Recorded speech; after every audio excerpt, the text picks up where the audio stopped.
Bonjour. Paul Biya est-il au-dessus des chefs d'État du monde entier? Le Cameroun est-il plus important que tous les pays du monde entier? Les organisations internationales sont-elles en dessous du Cameroun aujourd'hui? Avons-nous le droit effectivement de compter sur elles pour penser ou espérer une certaine liberté que nous caressons au Cameroun après 43 ans que nous connaissons sous la dictature et la tyrannie de M. Biya? Mes chers amis, ces questions méritent d'être posées en ce moment véritablement. Et dans les questions que nous nous posons, effectivement, nous souhaitons en savoir un peu plus sur la capacité pour notre pays et pour les Camerounais d'obtenir effectivement leur liberté et leur indépendance. La communauté internationale entendait, l'organisation internationale entendait l'ONU. L'ONU est une organisation internationale dont le Cameroun est un État membre. L'organisation internationale de l'ONU est-elle en dessous de l'État membre ou au-dessus de l'État membre, ou est-ce que l'organisation internationale peut avoir la capacité d'amener l'État membre à respecter les orientations fixées pour la bonne gouvernance dans le pays membre de l'ONU? Commençons avec l'ONU et posons-nous de bonnes questions. Est-ce que Paul Biya est au-dessus du secrétaire général des Nations Unies? Est-ce que Paul Biya est au-dessus des pays qui ont le droit de veto aux Nations Unies? Est-ce que Paul Biya est au-dessus des membres du Conseil de sécurité des Nations Unies? Est-ce que Paul Biya est au-dessus des organes décisionnaires au sein des Nations Unies, tout en étant représentant du pays membre?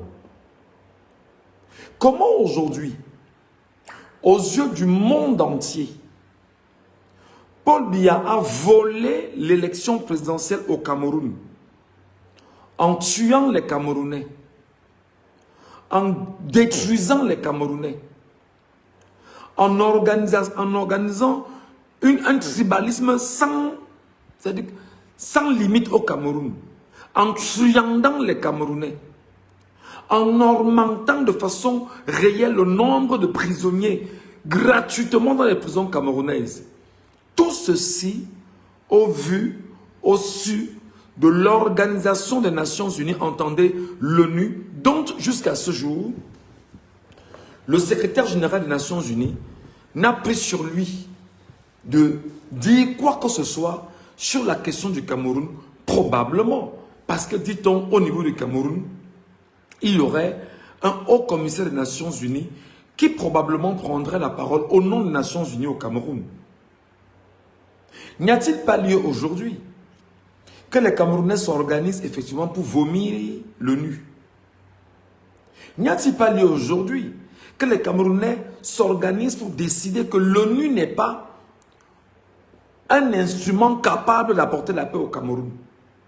N'y a-t-il pas lieu aujourd'hui que les Camerounais commencent à se revoir hors de l'ONU et rappelant à Biya que comme tu as appelé l'ONU pour que l'ONU vienne te soutenir dans ce que tu es en train de faire, nous, Camerounais de cette génération, nous songeons déjà à quitter l'ONU parce que nous nous rendons compte que l'ONU est complice de ce qui se passe au Cameroun.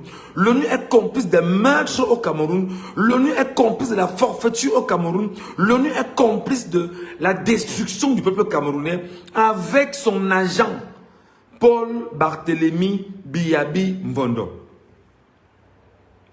Je voudrais ici et maintenant, à la question que j'ai posée, certainement le dire à mes compatriotes camerounais. Nous sommes tous dans le concert des nations. à travers ces organisations internationales. L'ONU qui est là, qui est une organisation bien connue, le BRICS qui est là, qui est une organisation connue, l'Union africaine qui est connue, l'Union européenne qui est connue, comment on dit ça, les pays de l'ACP, etc. Il y a tellement d'organisations au Cameroun. On a l'UNESCO, on a l'UNICEF, tout ce que vous connaissez aujourd'hui. Et il y a même des organisations qui sont adossées principalement à l'ONU. On a des organisations non gouvernementales qui en réalité observent des choses sur le terrain et remontent l'information auprès de l'ONU pour faire constater à l'ONU que le pays membre n'a pas respecté les données que nous avions établies ensemble et les signatures qu'il s'est données lui-même en tant que pays membre. Mes chers frères et sœurs, mes chers compatriotes camerounais, je vous pose la question. Devrons-nous, nous de cette génération, continuer à espérer à l'ONU? Devons-nous continuer à jeter notre dévolu sur l'ONU? Est-ce que l'ONU est capable, au moment où je vous parle, d'aider les Camerounais à se sauver? Est-ce que l'ONU est capable de prendre son bâton de commandement et de demander qu'est-ce qui se passe véritablement au Cameroun et de faire une certaine pression sur Biabim Vondopol Barthélemy? Est-ce que l'ONU est au service des peuples des pays membres de l'ONU ou alors l'ONU est au service des dirigeants des pays membres de l'ONU ou peut-être mieux, l'ONU est-elle au service des pays impérialistes qui ont pris c'est-à-dire qui reconnaissent certains pays africains comme étant encore des colonies? Ces questions méritent d'être posées avec une certaine lucidité. Et nous allons essayer dans cet exposé de dire à nos compatriotes fondamentalement ce qu'ils doivent comprendre. Et en se posant des questions, nous allons vous demander, nous Camerounais, nous enfants du Cameroun, s'il vous plaît, trouvez le moyen de taguer l'ONU dans ce live. Trouvez le moyen de taguer les organisations internationales onusiennes dans ce live. Trouvez le moyen de taguer toutes les organisations non gouvernementales, Human Rights Watch, Amnesty International et autres, dans ce live. Trouvons le moyen de poser des questions essentielles à ces organisations internationales dans ce live. Et si vous êtes, vous, qui êtes Camerounais, conscient de ce que nous traversons, conscient de ce que nous vivons, conscient de notre réalité, devrons-nous continuer à faire confiance à l'ONU? La question mérite d'être posée. Et bienvenue dans cet exposé très simpliste. Et comme vous le savez, je m'appelle Michel Ngachou. Je suis journaliste camerounais en cavale depuis presque 6 mois. Je suis en train de fuir mon pays pour des raisons que vous connaissez, mes positions politiques et ma position effectivement qui est telle que je souhaite voir le régime quarantenaire quitter le Cameroun et donner l'occasion à un autre Camerounais de venir faire montre de sa capacité à diriger le Cameroun au fur et à mesure qu'on puisse avancer. Mes chers amis, en ce moment, l'ancien chef de l'État du Cameroun a volé l'élection au Cameroun. Son nom c'est Paul Biya. Il est l'ancien chef de l'État au Cameroun. Il a volé non seulement les élections en 2018, il vient de les voler encore en 2025. Je voudrais faire la précision que depuis 1992, l'ONU n'est pas née aujourd'hui parce que l'ONU c'est une vieille organisation. L'ONU connaît exactement le problème de fond. L'ONU sait qu'en 2018, Paul Biya a perdu l'élection présidentielle au Cameroun face à Maurice Kamto. C'était extrêmement compliqué pour Biya que l'ONU, l'Organisation des Nations Unies, a choisi de fermer les yeux, de fermer les oreilles, de fermer la bouche sur la situation du pays, le Cameroun. Et moi, je crois honnêtement que nous devons, nous aujourd'hui, nous commencer à nous poser des questions. Le Cameroun continuera-t-il à se reconnaître comme pays membre de l'ONU dans la mesure où l'ONU a choisi de se constituer comme étant organisation ennemie au peuple camerounais aujourd'hui? Moi, je pose des questions. Moi, je fais mon exposé. Je sais que l'ONU va me regarder. Et je sais que l'ONU va m'écouter. Et je pose mes questions à l'ONU. Et je pose les questions à tous ceux qui, en réalité, sont des Camerounais qui officient dans cette organisation internationale.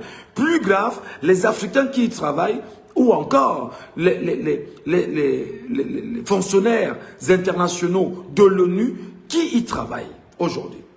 Je vais demander à mes compatriotes camerounais, s'il vous plaît, vous qui me regardez à l'instant, dans ce live, ne gardez pas le live à votre niveau, essayez de le partager, donnez-lui plus de force, envoyez-le aux uns et aux autres, partagez-le pour que l'ONU aujourd'hui, ce soir avant de dormir, que nos frères de l'ONU, que nos compatriotes, les citoyens du monde qui bossent dans l'ONU, et que tous ceux qui sont en réalité des décideurs au sein de l'ONU, viennent nous dire ce qu'il en est concrètement de la situation. Comment on peut être un pays membre de l'ONU? On est un pays membre de l'ONU. En tant que pays membre de l'ONU, le peuple de ce pays a donné mandat à quelqu'un de tenir la capacité d'être le relais entre l'organisation internationale et le peuple de ce pays. Parce que celui qui est en réalité élu n'est que celui que le peuple a choisi pour lui dire « va nous représenter à l'ONU et prendre des décisions importantes en rapport avec l'ONU pour notre pays et pour le peuple que nous sommes. » Déjà qu'en 2018, nous Camerounais n'avions pas voté Paul Biya. Nous ne l'avions pas choisi. Nous avions voté contre Paul Biya en 2018. À la grande surprise générale, Biya a volé l'élection devant tout le monde entier. La planète était au courant que Biya a volé l'élection. L'ONU s'est tue. L'ONU a fermé les oreilles et l'ONU a fermé les yeux. Est-ce que l'ONU ferme ses yeux, ses oreilles et sa bouche au nom de ce qu'elle ne souhaiterait pas? Que l'on dise qu'il y a ingérence dans les affaires privées d'un État, ce n'est pas une affaire privée. Ce n'est pas une affaire privée. Alors, qu'est-ce que l'ONU a fait depuis 2018?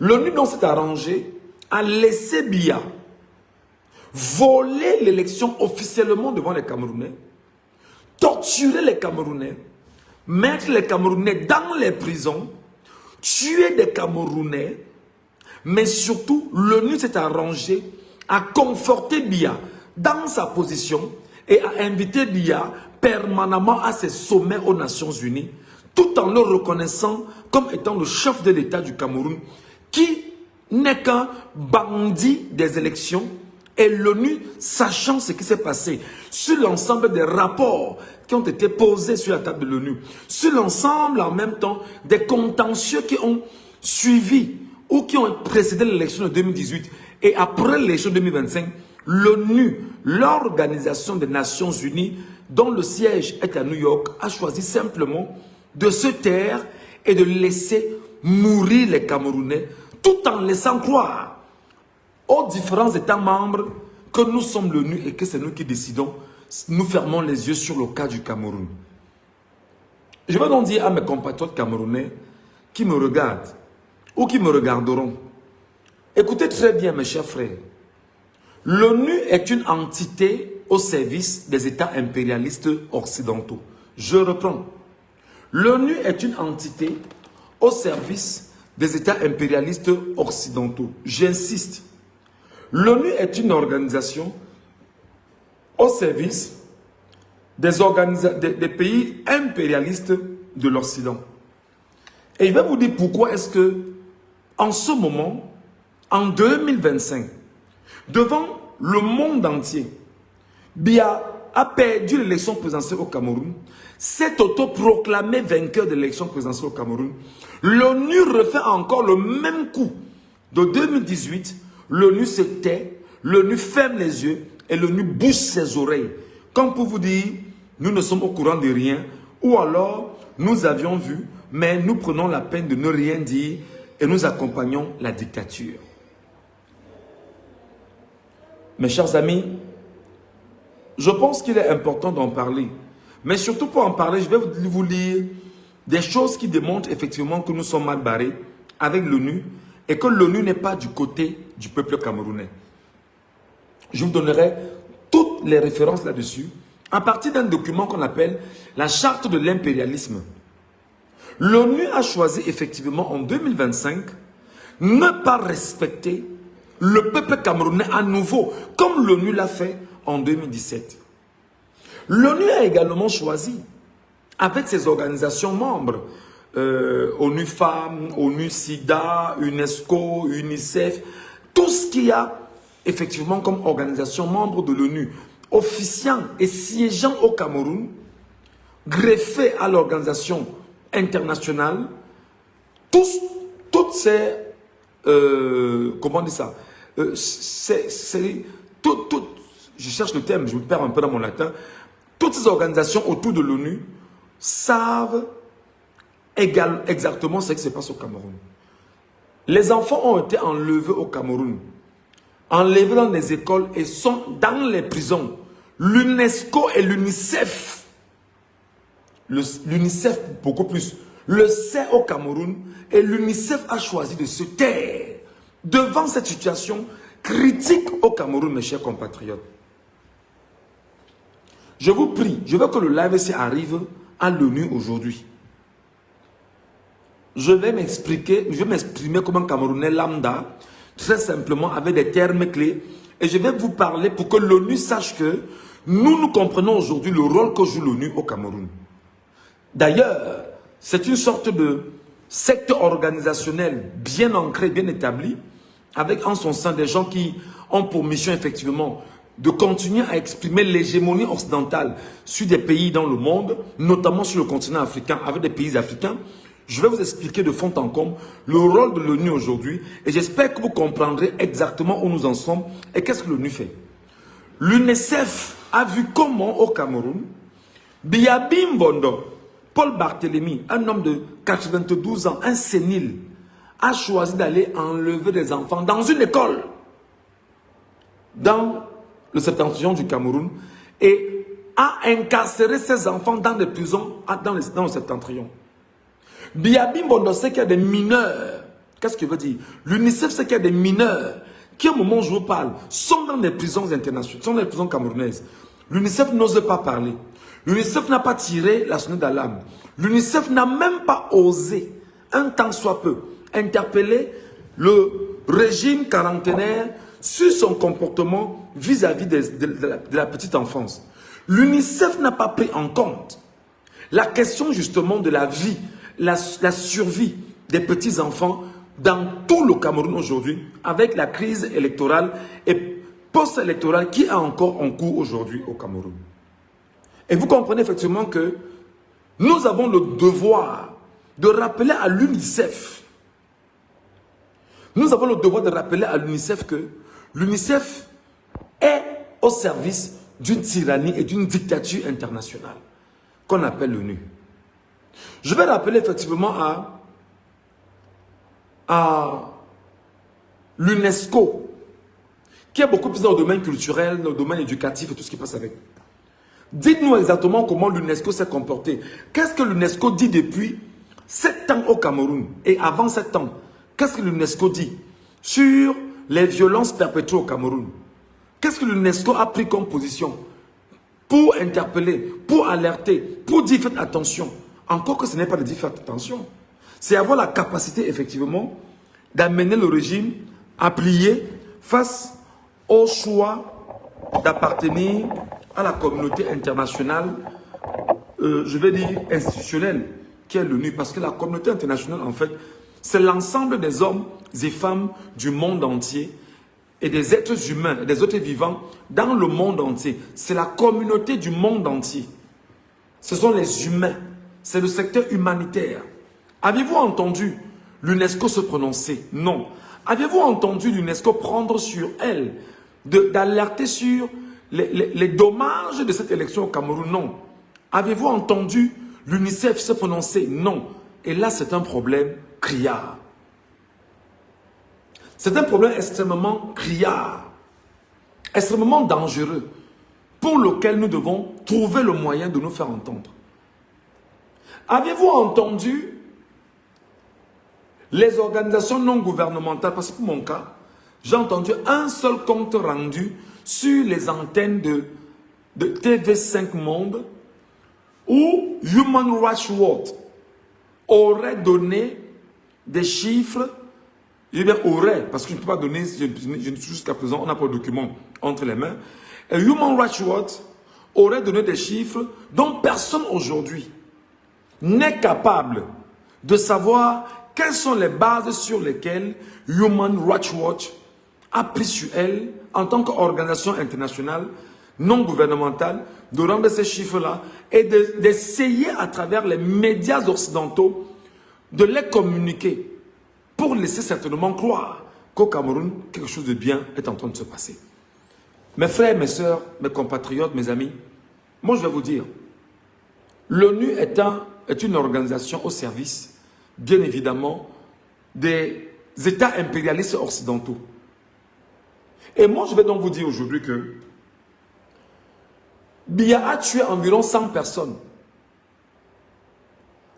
pour marcher sur le sang de ses compatriotes camerounais afin de s'auto-proclamer comme président, après avoir enlevé des Camerounais au Cameroun, jusqu'à tuer Georges Anissé Ekane, jusqu'à présent, l'Organisation des Nations Unies présente au Cameroun, à travers un haut commissaire aux Nations Unies au Cameroun, n'a daigné se prononcer et n'a daigné faire une seule injonction et même n'a daigné prendre sur lui de dire au Cameroun, attention parce que la ligne rouge est franchie et qu'il peut avoir des sanctions contre le Cameroun.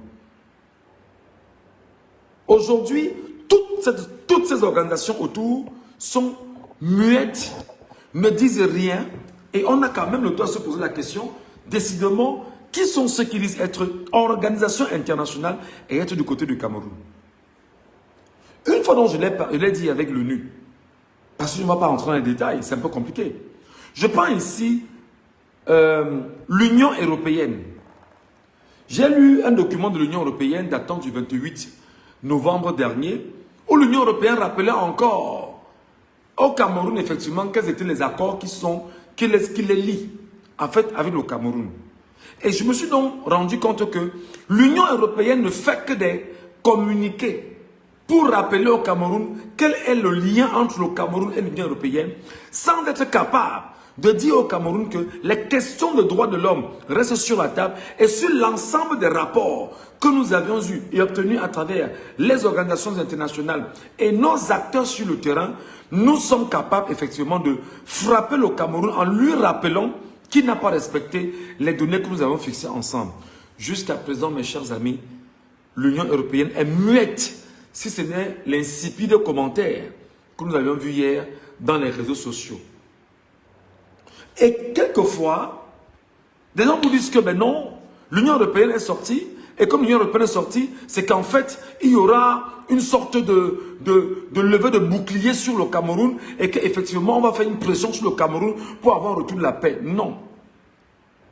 Je veux bien que ce live soit partagé. Partagez-le, taguez-moi ici les organisations internationales, l'ONU, taguez l'ONU, taguez l'UNESCO, taguez l'UNICEF, taguez l'Union européenne, taguez l'Union africaine, taguez tout ce que vous considérez comme le monde arabe, taguez-les tous ici, pour que nous puissions parler et leur dire exactement qu'ils sont tous complices de ce qui se passe au Cameroun et on leur donnera les motifs pour cela, afin qu'ils puissent comprendre ce qui se passe. Mes chers frères et sœurs, mes chers compatriotes camerounais, mes chers amis, nous sommes dans l'impasse et l'ONU joue un rôle d'accompagnateur au Cameroun. Qu'il nous soit permis de vous rappeler que, attendez, pour faire mieux, plus simple, je vais vous poser une question. Attendez, je vais poser une question. Oh, qu'est-ce qui se passe?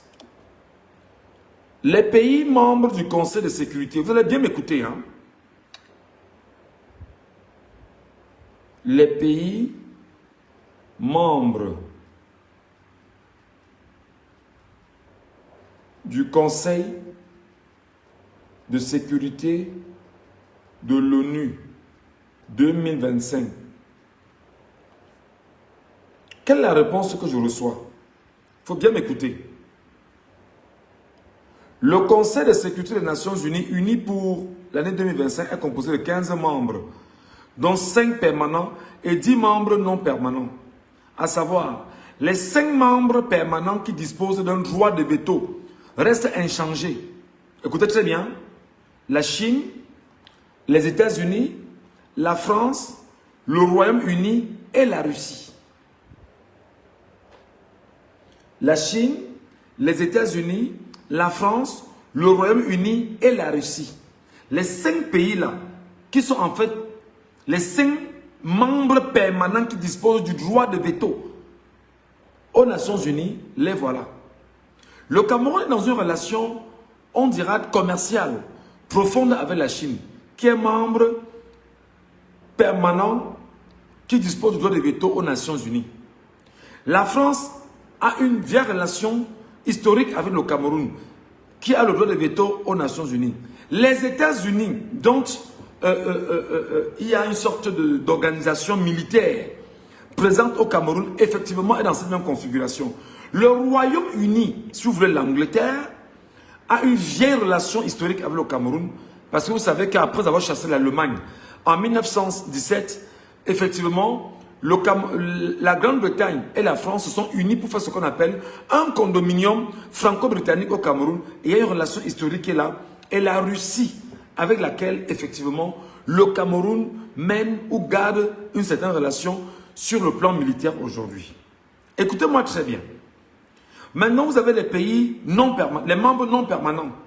Les 10 membres non permanents sont élus pour un mandat de 2 ans par l'Assemblée générale avec 5 nouveaux pays élus chaque année. Je les prends. Vous avez l'Algérie, dont le mandat se termine en fin 2025. Fin 2025. Vous avez le Danemark, dont le mandat va de 2025 à 2026. Vous avez la Grèce, dont le mandat part de 2025 à 2026. Vous avez la Guyana, dont le mandat se termine en 2025. Vous avez le Pakistan, dont le mandat va de 2025 à 2026. Vous avez le Panama, dont le mandat va de 2025 à 2026. Vous avez la Corée la République de Corée du Sud, dont le mandat se termine en fin 2025. Vous avez la Sierra Leone, dont le mandat se termine en fin 2025. Vous avez la Slovénie, dont le mandat se termine en fin 2025. Et vous avez la Somalie, 2025-2026, parmi lesquels il y a 2 pays africains, à savoir la Somalie, ici, et surtout la Sierra Leone, dans les membres les membres non permanents, justement, du Conseil de sécurité de l'ONU. Écoutez très bien. Sur les 15 membres, vous avez 2 pays africains. La Somalie, effectivement, et la Sierra Leone, qui n'ont jamais porté le problème du Cameroun sur la table des Nations Unies d'une certaine façon. Qui n'ont jamais pris la peine de s'exprimer sur la question d'un pays membre des Nations Unies, officiellement, et démontrer qu'en ce moment au Cameroun, il y a une situation extrêmement grave que nous traversons et que nous vivons. Les Nations Unies ferment les yeux, se taisent complètement là-dessus. Et maintenant, je remonte un tout petit peu pour vous faire savoir que les 5 États ou les 5 pays, Chine, États-Unis, France, Royaume-Uni et Russie, sont dans des relations bilatérales avec le Cameroun et des relations vachement profondes avec le Cameroun. Décidément donc, les 5 décideurs, les 5 pays États membres de l'ONU qui décident et qui ont le droit de veto, en fait, sont des pays amis de Biya au Cameroun. Donc Biya, en fait, au Cameroun, il est pour sauvegarder les intérêts de ces 5 pays. Vous savez que la Chine aujourd'hui au Cameroun, attendez, on va bien faire. On va bien faire.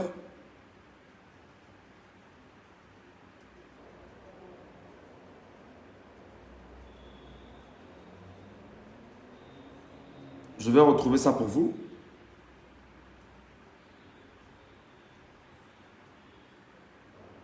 On va bien faire. Et je vais le retrouver pour vous, effectivement. La Chine, les intérêts de la Chine au Cameroun en 2025 s'articulent principalement autour de l'économie, des infrastructures et de l'influence stratégique.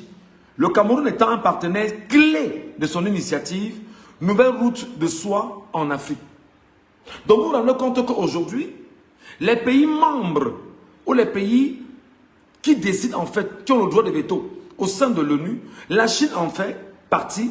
Et la Chine aujourd'hui a une relation puissante avec le Cameroun sur la question effectivement de ce qu'on appelle la nouvelle route de la soie en Afrique, qui pour la Chine est le Cameroun. Alors, entre autres, n'oubliez pas qu'il y a des prêts et des dettes bilatérales. La Chine est le principal prêteur bilatéral du Cameroun. C'est la Chine. La Chine est le principal sur la question bilatérale entre deux pays. La Chine est le principal prêteur bilatéral du Cameroun. Au premier semestre de 2025, donc 2025, l'année qui est en train de finir, dont nous sommes aujourd'hui le 2 décembre déjà, elle détenait environ 65% de dettes bilatérales totales du Cameroun, ce qui confère une influence financière significative avec le Cameroun. Donc, le Cameroun et la Chine, dans les relations que ces deux pays tiennent, le rôle du Cameroun est seulement de prêter de l'argent à la Chine pour dire qu'il va lancer ses projets structurants au Cameroun. En fait, Biya Mbondo et ses amis au pouvoir cherchent donc des amis partenaires au niveau du socle décisionnel des Nations Unies, c'est-à-dire que les membres du Conseil de sécurité, bien sûr, des Nations Unies, pour trouver le moyen d'avoir une diplomatie de dette avec ces pays-là. Et pour le cas du Cameroun, le principal prêteur bilatéral entre un pays et le Cameroun, c'est la Chine, dont la dette est à hauteur de 65% de la dette camerounaise globale. C'est la Chine. C'est très important. En termes d'investissement dans les infrastructures, pour le cas de la Chine, environ 80% des investissements chinois au Cameroun sont concentrés dans des projets d'infrastructures majeurs tels que les routes, les ports, les barrages hydroélectriques et les usines de traitement d'eau. Ces projets sont essentiels au développement économique du Cameroun et créent des débouchés pour les entreprises de construction chinoises.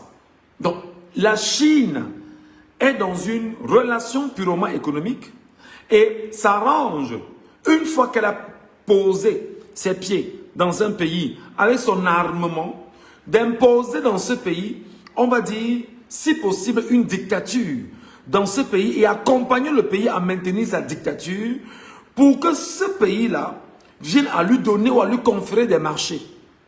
Donc, la Chine qui est effectivement membre du Conseil de sécurité et qui a son droit de veto parmi les 5 pays ayant le droit de veto au sein du Conseil de sécurité, la Chine donc a un intérêt capital, économique au niveau du Cameroun et s'arrange effectivement à tenir ses crampons au Cameroun, capable même de financer dans une certaine mesure des guerres au Cameroun pour que ce qu'on appellerait la stabilité soit au Cameroun pour permettre à cette Chine de continuer à faire ses investissements au Cameroun et on va aller plus loin. En termes de partenariat commercial, effectivement, la Chine est le premier partenaire économique du Cameroun. C'est très important. La Chine est le premier partenaire économique du Cameroun. Les deux pays explorent des moyens de stimuler davantage des échanges, notamment par le biais d'un commerce à taux préférentiel. Vous allez vous rendre compte que la Chine s'arrange effectivement à trouver des pays dans le monde où elle peut vendre et écouler ses marchandises, tout ce qui est fabriqué par des entreprises et magasins chinois. Et c'est ce qui fait qu'aujourd'hui, la Chine, effectivement, regardez un peu Douala, pas seulement Douala, le Cameroun dans sa globalité, les Chinois sont partout. Ils sont partout, ils ont pris les marchés, ils vont acheter, et lorsqu'ils achètent effectivement sur, comment on dit ça, lorsqu'ils produisent, ils cherchent absolument le moyen d'écouler leurs marchandises. Et pour écouler la marchandise en question, il faut trouver des pays qui doivent prendre sur eux d'accepter que la Chine vienne écouler ses produits dans ce pays. Que ces produits soient de bonne qualité ou de mauvaise qualité, la Chine est là. Et c'est la relation qu'il y a entre le Cameroun et la Chine aujourd'hui. Regardez, aujourd'hui au Cameroun, les gens s'habillent, et il faut dire les choses très clairement, à 85-90% chinois au Cameroun. Le tissu camerounais n'est pas consommé au Cameroun. Les produits presque finalisés viennent de la Chine et sont imposés au Cameroun et sont vendus au Cameroun. Les Chinois arrivent au Cameroun, ils vendent en gros, ils vendent en détail. Les Chinois au Cameroun, vous devez le savoir. Maintenant, sur la question de l'accès aux sources naturelles, Bien que l'accent soit mis sur les infrastructures, la Chine a également des intérêts dans le secteur agroalimentaire et forestier du Cameroun. Donc vous vous rendez compte que la Chine, je ne suis que sur le cas de la Chine. La Chine qui est un pays membre du Conseil de sécurité, d'ailleurs qui tient ce qu'on appelle le droit de veto, parmi les 5 pays ayant le droit de veto au sein des Nations Unies, la Chine, à elle seule, a des entrées au Cameroun dans le secteur forestier. Parce que même les forêts, Biabim Bondo a vendu aux Chinois. Même les forêts, Biabim Bondo a vendu aux Chinois. Le secteur agroalimentaire, les terres aujourd'hui, ce qu'on appelle les terres arabes, sont presque données aux Chinois. Allez un peu dans le centre là, on appelle comment dans le centre où on cultive le riz là. J'oublie le nom de la zone là. Il y a une zone là dans le centre, non loin de la Sanaga. C'est Bachenga. C'est Bachenga, je pense que c'est Bachenga, je pense bien si je me trompe. Là-bas, je crois que c'est Bachenga, je pense bien. Il y a des zones dans le centre là où les Chinois, effectivement, sont arrivés et ont pris quasiment toutes les terres là-bas et ils cultivaient du riz.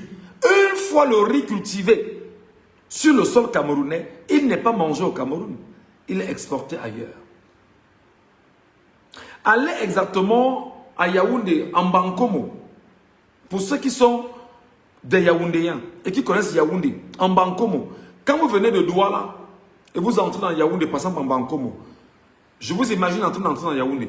Regardez l'extrême droite, toutes les forêts de l'autre côté. Toute la forêt là est déjà vendue. Il dit bien vendue aux Chinois. C'est-à-dire que des kilomètres de terre déjà vendus aux Chinois. Quand ils sont vendus, bon, je sais, on va parler de location. Et que ils ont acheté des terres qu'ils laissent. Ils laissent sur place. Ils savent que sur 10, 15, 20 ans, ils vont venir effectivement sur l'ensemble des accords que vous avez, exploiter ce qu'ils ont acheté chez vous. Et nous ne sommes donc pas libres au Cameroun. Je vais vous dire, les amis, avançons. Sur l'influence géopolitique, le Cameroun est un bénéficiaire important des investissements chinois en Afrique. S'inscrivant dans la stratégie globale de la Chine visant à renforcer ses relations sur le continent, les deux nations se soutiennent mutuellement sur la scène internationale, notamment aux Nations Unies. Alors, aux Nations Unies, et non pas au Cameroun. Qu'est-ce que le Cameroun peut apporter à la Chine? Qu'est-ce que le Cameroun peut vendre en Chine, les amis? Qui en sait quelque chose? Je vous pose la question. Sur le plan commercial, qu'est-ce que le Cameroun peut vendre en Chine? Est-ce que peut lire une réponse? Qu'est-ce que le Cameroun peut vendre en Chine? Quelqu'un a-t-il une réponse, une seule réponse? Ou alors, qu'est-ce que le Cameroun vend en ce moment en Chine? Je repose la question pour qu'on puisse mieux se comprendre.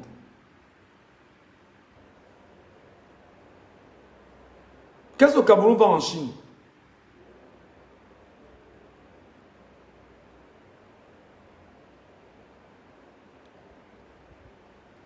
Je vais dire une réponse et puis on avance dans le débat.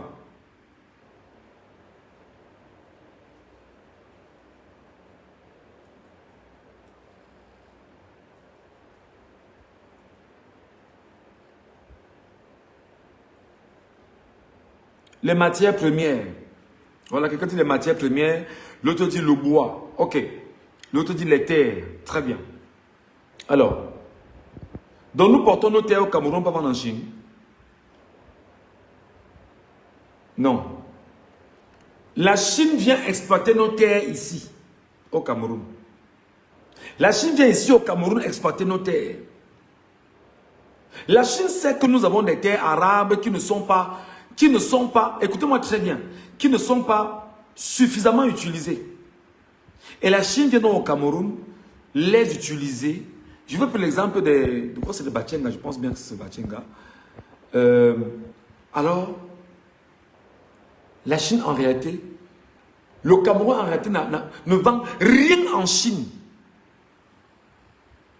Les matières premières dont vous faites évocation, la Chine vient les exploiter ici, va les transformer en Chine. La Chine vient les extraire ici au Cameroun et va les vendre en Chine. La Chine vient au Cameroun les sortir et va les revendre les transformer en Chine et les revendre sur le marché international. C'est-à-dire que l'Afrique, en fait, le Cameroun pour les Chinois, en réalité, est une sorte de no man's land où la Chine peut arriver, se faire les terres, vendre ce qu'elle a à vendre et basta, elle avance. Je voudrais vous rappeler, mes chers amis, que je suis encore sur le fait des 5 membres ayant le droit de veto au sein des Nations Unies. Les 5 membres, là, je commence par la Chine. Et je vous donne donc la relation bilatérale entre ces pays, effectivement, et le Cameroun. Donc, le Cameroun a choisi d'aller entrer dans une relation bilatérale renforcée avec la Chine pour se rendre compte que les 5 pays décisionnaires au sein des Nations Unies, si et seulement si un des pays historiques, la France ou la Grande-Bretagne, voudrait peut-être mettre le Cameroun mal à l'aise, les 3 autres pays, à savoir les États-Unis, la Chine et la Russie, vont dire stop, on ne veut pas. Attention. Écoutez-moi très bien. Sur le cas des États-Unis, qui est un des pays membres, la sécurité et la lutte contre le terrorisme, ça c'est un prétexte bidon que tout le monde connaît. Les États-Unis recherchent à travers le monde les nouveaux gisements de pétrole pour se faire le maximum d'argent et pour faire tourner les turbines américaines. Et dans cette configuration, qu'est-ce que les États-Unis font? Il faut effectivement mener des accords avec des pays membres de l'OPEP, parmi lesquels le Cameroun est un pays producteur de pétrole. Alors, les États-Unis trouvent que non, le Cameroun, c'est un pays avec lequel on peut avoir une certaine relation. Lorsqu'on fait des découvertes de gisements de pétrole au Cameroun, les États-Unis sont là pour voir comment négocier leur relation avec le Cameroun. Mais l'une des données que les États-Unis tiennent toujours à travers le monde, c'est de dire, nous venons lutter contre le terrorisme. En fait, vous savez, bon nombre de pays occidentaux, tapis dans l'ONU, sont au cœur du terrorisme de Al-Qaïda au Maghreb islamique, de Boko Haram, et bon nombre à travers le monde entier. Parmi lesquels les États-Unis, qui également sont dans le financement de ces données-là, y compris, je le mentionne, les pays du monde arabe, qui financent également les organisations criminelles terroristes à travers le monde entier. Alors, qu'est-ce qui se passe donc? Pour le cas du Cameroun, on sait que Boko Haram est autour du Cameroun. Qui gère Boko Haram? C'est la France. Et la France est par ailleurs membre du Conseil de sécurité, ayant le droit de veto au sein des Nations Unies. Et c'est justement cette même France qui aujourd'hui a une relation vieille et très historique avec le Cameroun. Ça devient très compliqué. Les États-Unis également, sur le plan de la santé, font ce qu'on appelle des dons en permanence majeurs dans le secteur de la santé, principalement avec ce qu'on appelait l'USAID, l'initiative du président des États-Unis pour lutter contre le paludisme, et des projets significatifs donc financés entre 2024 et 2025 pour combattre le paludisme et renforcer le système de santé camerounais. C'est de l'argent qu'on donne en fait au pays pour que cet argent soit volé, détourné par ceux qui sont au Cameroun et qui ont pour mission d'asseoir la relation diplomatique entre le Cameroun et les Nations Unies et leur donner de quoi manger et leur donner de quoi s'engraisser parce qu'on ne soigne pas le paludisme au Cameroun. Vous ne pouvez pas me dire, vous, chers compatriotes camerounais, si vous avez, as-tu un autre moyen pour recevoir de l'argent? Non, Castella Etane, non. C'est uniquement pour mon PayPal. Et je rappelle que ce que vous me donnez, ça me permet effectivement d'avoir Internet et continuer effectivement à faire ce genre de live pour continuer à éduquer nos compatriotes, les amener à comprendre ce dans quoi nous sommes impliqués aujourd'hui. Donc, il n'y a que le PayPal. Et au besoin, peut-être un de mes collaborateurs avec qui je travaille pourra t'écrire eBay parce qu'il m'a fait savoir que même sans PayPal, vous pouvez le faire. Peut-être il va te dire comment t'y prendre. Donc, je suis en train de vous dire que le paludisme ne se soigne pas au Cameroun. Et il y a eu un chercheur récemment à l'université de Douala, je pense que c'était une jeune chercheuse, qui a travaillé avec le professeur Gustave Lehmann, qui avait découvert et qui avait mis au point une donnée et un médicament très important pour lutter contre le paludisme au Cameroun. Le projet a été mis à disposition de l'État du Cameroun.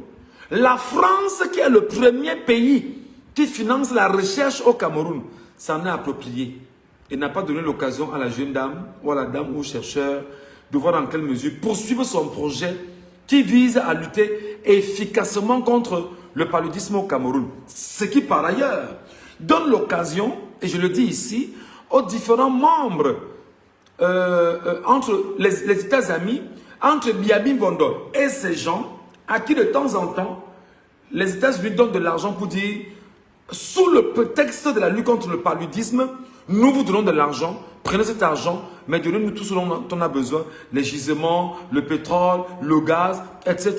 Et pour tenir ce qu'on appelle une certaine position stratégique sur vos terres, le Cameroun. Sur la question de l'économie, bon, on va dire qu'il y a pas mal de choses qui se font entre les États-Unis et le Cameroun. Et il y a également des enjeux et positions américaines. Les relations sont parfois nuancées sur les positions américaines concernant la gouvernance, l'état de droit et le droit de l'homme au Cameroun. Alors, si l'aide humanitaire et sanitaire se maintient, les États-Unis lient une partie de leur coopération militaire et sécuritaire à des progrès en matière de droits de l'homme. Les États-Unis savent en ce moment que Biya a tué des gens en ce moment. Mais les États-Unis sont muettes. Sont muets autant pour moi. Les États-Unis savent que Biya a versé le sang pour marcher sur le sang de ces Camerounais et aller se réimposer à la tête du Cameroun. Mais les États-Unis ont choisi de se taire. Pourquoi? Par rapport aux intérêts stratégiques et leur position au sein bien évidemment du golfe de Guinée, où il y a également de nombreux gisements de pétrole dans le golfe de Guinée aujourd'hui. Donc on peut donc dire que les États-Unis, effectivement, membres du Conseil de sécurité, ayant le droit de veto et avec lequel le Cameroun a des relations très importantes, choisit de nourrir et d'engraisser Yaoundé, d'engraisser Paul Biya, pour que Paul Biya soit confortablement assis, mieux outillé, pour continuer à faire une pression sur les Camerounais et de facto ne pas laisser les Camerounais éventuellement se lever et défendre leur dignité, leur souveraineté, leur indépendance, parce que les États-Unis devraient effectivement venir trouver le moyen de s'imposer au Cameroun et profiter économiquement. Qui ne l'a pas dit? Les États n'ont pas d'amis et ils n'ont que des intérêts. On parle encore de la France. Faudrait-il parler de la France, les amis? Vous le savez. Avec la France, c'est très compliqué. Sur la question de la France, c'est hyper compliqué.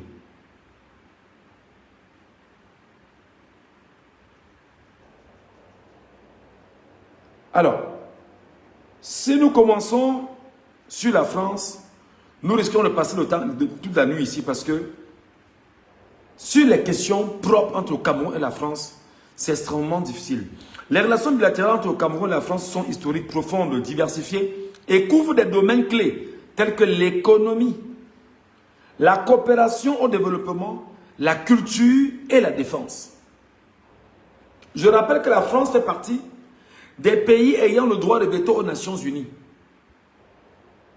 Donc la France a une relation sur la question de la défense au Cameroun. C'est la France qui forme vos officiers à l'ENAM. C'est la France qui gère l'économie du Cameroun à travers le franc CFA. C'est la France qui décide au Cameroun des fluctuations qu'on pourrait avoir sur la monnaie en elle-même. C'est la France qui décide effectivement sur la coopération et le développement. La France décide. Je vous rappelle que tous les argents que les barons du régime volent et vont garder en France, la France récupère le même argent et met à la disposition des pays sous forme de prêts ou sous forme d'aide française au développement, notamment au Cameroun.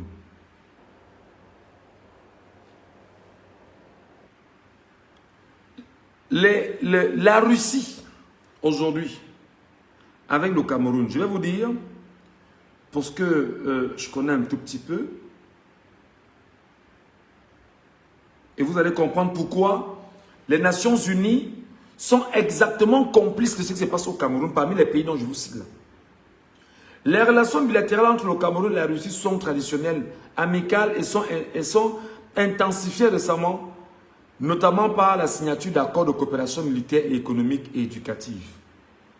Sur la question de la coopération militaire entre le Cameroun et la Russie, Il y a une coopération militaire signée en 2022 et ratifiée par le Cameroun en 2023, renforçant les liens stratégiques entre le Cameroun et les deux pays. C'est très important. Donc, il y a un renforcement d'une relation entre le Cameroun, du point de vue sécuritaire, du point de vue de la défense, et la Russie. Et je vous dirai pourquoi.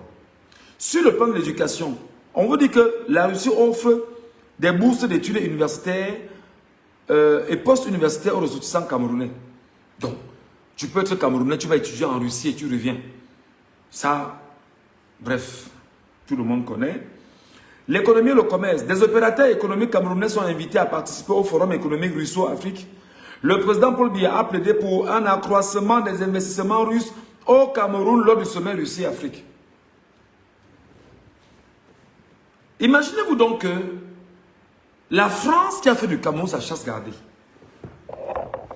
Donc Biya Bimbondo vous a dit qu'il est le meilleur élève de la France.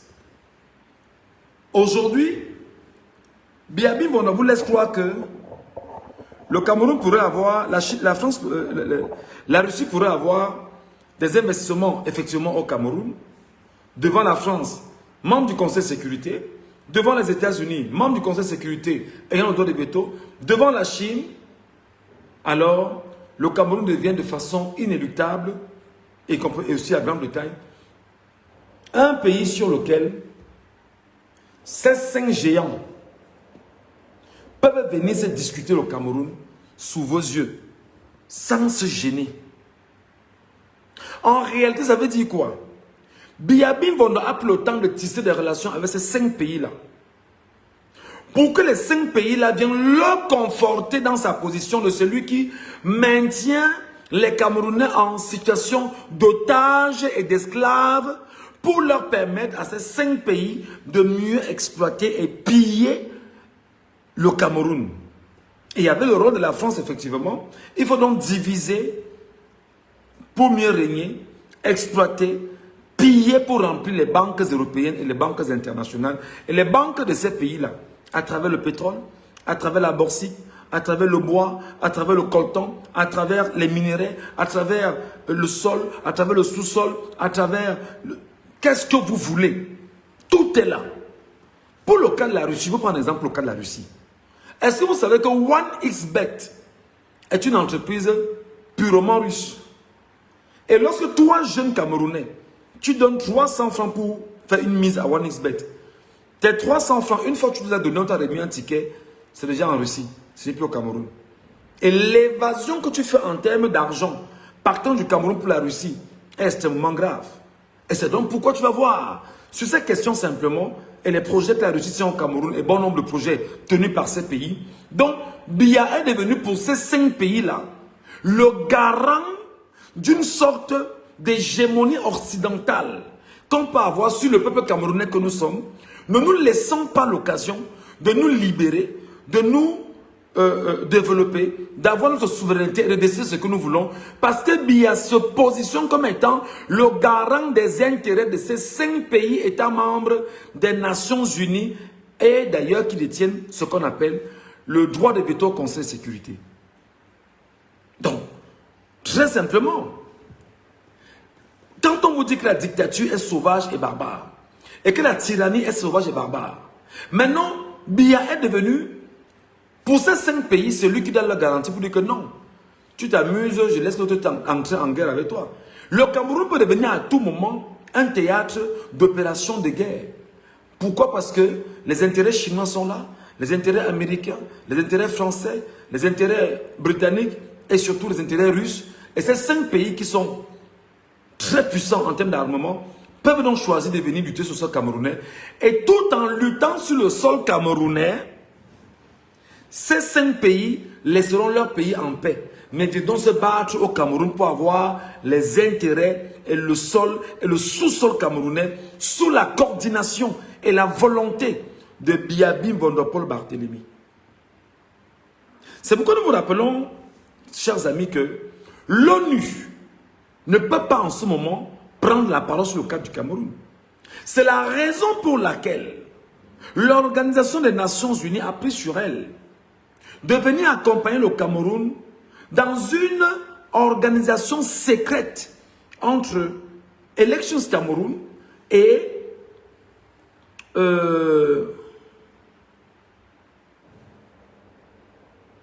mon frère, ouvre la ligne, je vais t'expliquer.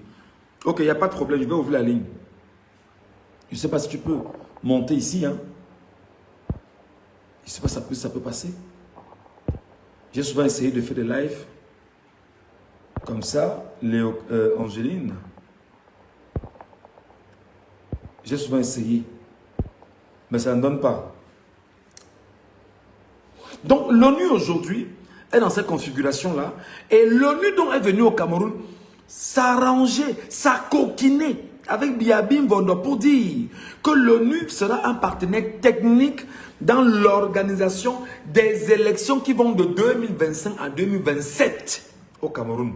Soit 2 ans, et avec le concours de l'ensemble des organisations membres de l'ONU au Cameroun, l'UNICEF, l'UNESCO, l'ONU Femmes, le PNUD, etc. Tout ce que tu connais, toutes ces organisations sont greffées à l'ONU au Cameroun pour aider le Cameroun à organiser l'ensemble de ces élections au Cameroun jusqu'en 2027. Objectif, c'est une dictature, c'est une tyrannie occidentale qui voudrait effectivement que, avec ce que Biya vient de faire, Biya sera protégé par l'ONU. Et l'ONU ne s'exprime pas depuis. L'ONU ne s'explique pas depuis. L'ONU ne donne pas une position depuis. Même le haut commissaire de l'ONU au Cameroun fait ce qu'on appelle des communications insipides. Juste pour laisser l'illusion aux Camerounais qui doivent penser et croire que fondamentalement, l'ONU a dit quelque chose sur le cas du Cameroun. L'ONU n'a aucune pression sur Paul Biya. L'ONU ne peut avoir aucune pression en ce moment sur Paul Biya. Parce que Paul Biya est le garant des intérêts des pays occidentaux basés dans l'ONU, notamment la France, la Grande-Bretagne, la Chine, la Russie et voilà, tous ces pays-là. Qu'est-ce qu'il faut donc? Je vous donnerai donc l'une des raisons puissantes pour comprendre exactement pourquoi l'ONU est dangereuse pour le Cameroun aujourd'hui. Je vais reprendre un document qu'on appelle la charte de l'impérialisme. Et je vais vous expliquer quelques raisons de ce qui se passe avec les accords internationaux. Écoutez-moi très bien, mes chers compatriotes.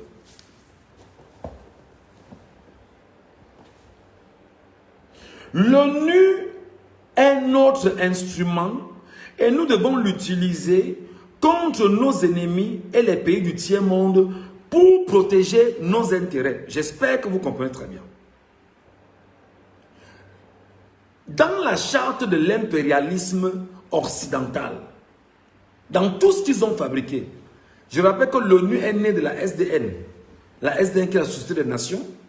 Et c'est bien sûr la SDN qui avait mis le Cameroun sous tutelle de la Grande-Bretagne et de la France, après que ces deux pays-là aient chassé l'Allemagne du Cameroun lors de la Première Guerre mondiale. Le Cameroun a été mis donc sous tutelle. On était d'abord sous condominium, après sous mandat, après sous tutelle. Quand c'est l'inverse, c'est sous tutelle, sous mandat, bref, on va voir. On a été justement mis sous tutelle des Nations Unies. Donc il y a le condominium, je pense bien. Après, il y a eu la tutelle et il y a eu le mandat. Je crois que c'est comme ça. Je crois que c'est l'enchaînement qu'on a eu. Et comme le Cameroun était donc sous tutelle des Nations Unies et avait demandé aux deux pays, la France et la Grande-Bretagne, qui se sont partagés les territoires occupés par l'Allemagne avant la Première Guerre mondiale sur le continent africain, alors on vous donne les deux pays là pour que vous les gérez et vous nous rendez compte à nous l'ONU, à nous la SDN, la Société des Nations qui avait été créée au lendemain bien évidemment de la Première Guerre mondiale, avec ce qu'on a appelé plus tard le sommet de Versailles et qui avait voilà, sanctionné le perdant de la guerre qui en réalité était l'Allemagne. Donc comprenez très bien ce que c'est que l'ONU. Dans les accords internationaux, parce qu'il faudrait qu'on vous explique pourquoi aujourd'hui l'ONU ne peut pas en l'état prendre sur elle de venir attaquer Biabin Bondo au Cameroun, pour le moment. Et je vous dirai exactement ce qu'il faut faire. Et qui peut attaquer Biabin Bondo? Écoutez-moi très bien. Les accords internationaux. L'ONU est notre instrument. Ça, ce sont les impérialistes qui parlent. Donc, la France, l'Angleterre, les États-Unis, plus ou moins la Russie, plus ou moins la Russie. La Chine qui n'est pas dans ce concert, mais qui le fait techniquement, d'une autre façon. Nous devons l'utiliser contre nos ennemis et le tiers-monde pour protéger nos intérêts.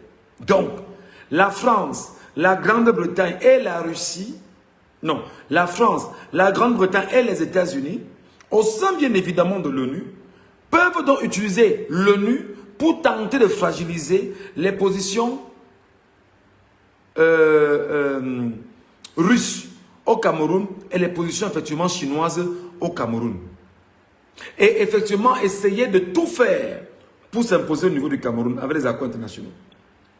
Notre objectif est de déstabiliser et détruire les régimes qui nous sont hostiles et installer nos marionnettes sous la protection de nos militaires, sous la couverture des mandats des forces de l'ONU. Je vous explique ça très brièvement.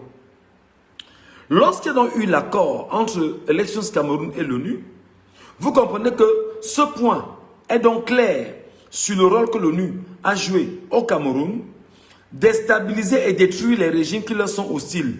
Yaoundé n'est donc pas hostile aux États-Unis. Yaoundé n'est pas hostile à la Grande-Bretagne. Yaoundé n'est pas hostile à la France. Plus précisément. Parce que pour le moment, malgré la pénétration chinoise et russe, il reste encore assez. Ils ont encore une certaine même mise sur les avoirs du Cameroun. Et maintenant, installer nos marionnettes pour la protection, sous la protection de nos militaires, sous la couverture des mandats des forces de l'ONU. Les forces de l'ONU, en fait, peuvent être militaires, comme elles peuvent être diplomatiques. Le PNUD, le programme des Nations Unies pour le développement au Cameroun, peut décider de ne pas donner l'argent au Cameroun. Et le Cameroun ne pourra pas poursuivre ses projets de développement. L'ONU Femmes peut décider justement de mettre très mal à l'aise au Cameroun sur l'ensemble des rapports qu'on pourra faire sur le Cameroun et démontrer que le Cameroun est un pays qui ne respectait pas les droits humains, qui ne respectait pas si... Le Human Rights Watch, qui est ce qu'on appelle en réalité les organisations Soros, parce que Soros également c'est un homme qui gère ces organisations et qui est comme une sorte de main de l'ONU qui peut faire de bons rapports sur un pays comme il peut faire de mauvais rapports sur ce pays. Et pour le cas du Cameroun, c'est exactement ce qui se passe. Alors donc, il y a donc une force diplomatique de l'ONU au Cameroun qui peut choisir de mettre très à mal le Cameroun.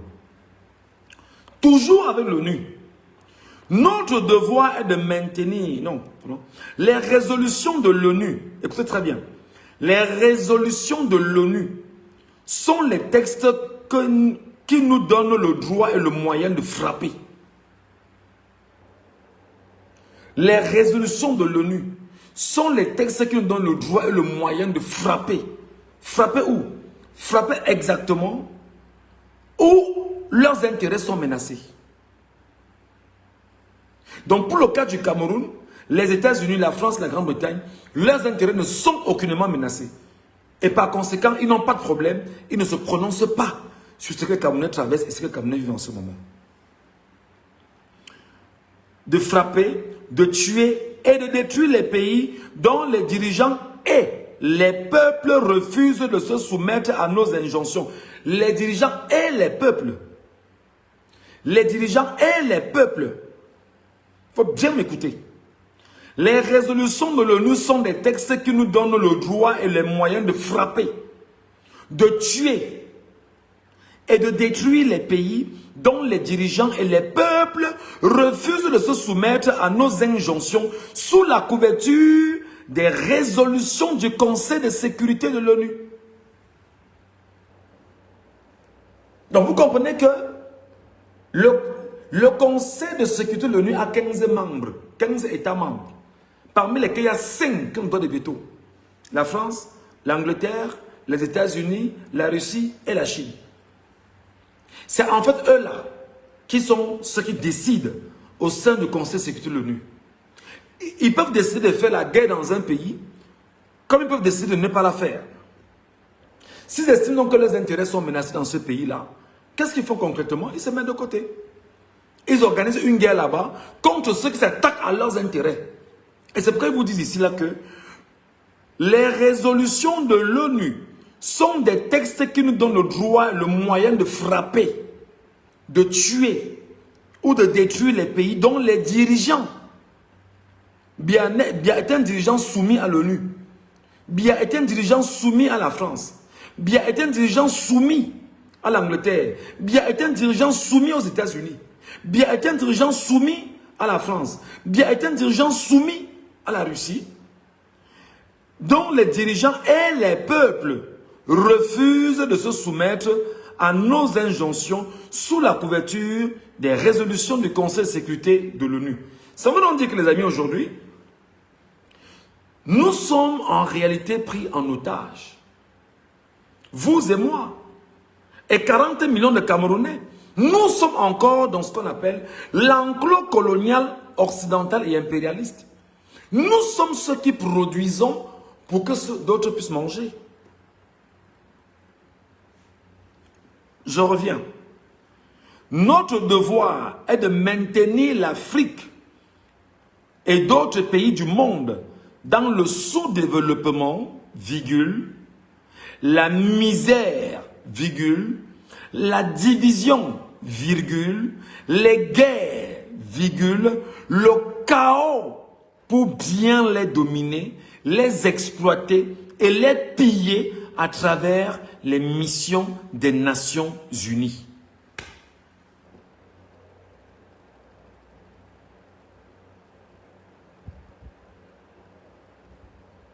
Vous comprenez en fait que deux pays ne connaîtront jamais la guerre, ne connaîtront jamais la paix.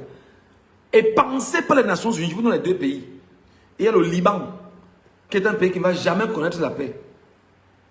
Et que les Nations Unies ont décidé comme ça, et la République centrafricaine. Ne me demandez pas pourquoi. Ces deux pays-là, selon les Nations Unies, ne connaîtront jamais la paix. Donc vous comprenez que pour le cas du Cameroun précisément, les Nations Unies ont fait sciemment de se taire depuis. Non seulement qu'ils ont renforcé leur accompagnement technique avec Elections Cameroun, dans un premier temps, les élections sont passées, Biya a volé, Biya a tué, Biya a écrasé, Biya s'est autoproclamé. Les Nations Unies sont muettes. L'ONU ne parle pas. L'ONU ne dit rien. L'ONU observe. Et l'ONU se félicite de ce que Biya a fait exactement ce que l'ONU veut. Notre règle d'or, pensent les impérialistes, ils disent que la règle d'or des impérialistes est la liquidation physique des leaders et des dirigeants nationalistes des pays du tiers-monde. Ceux qui disent tous les jours que Biya est un panafricaniste, là, venez ici me dire. Ceux qui chantent tout le temps que Biya est un panafricaniste, Biya est un panafricaniste, venez donc ici m'expliquer en quoi Biya est un panafricaniste. C'est une pourriture humaine. C'est une pourriture morale. C'est une pourriture idéologique. Il n'y a aucune capacité pour Biya aujourd'hui de tourner le dos à ceux qui lui permettent d'avoir les armes, d'avoir l'argent pour imposer au Cameroun la tyrannie, la dictature, effectivement, est ce qu'on appelle le fascisme. Donc Biya, en ce moment, est protégé par les Nations Unies au Cameroun. Donc la protection des Nations Unies au Cameroun, sous Paul Barthélemy Biya Mimbono, est telle que les Nations Unies visent leurs intérêts. Et je vais plus loin. Il y a ce qu'on appelle les institutions de Bretton Woods, la Banque mondiale,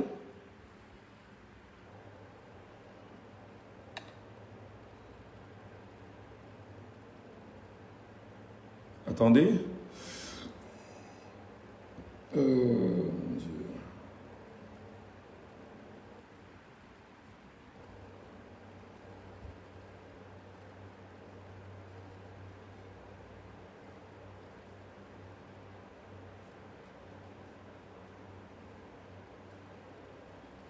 voilà.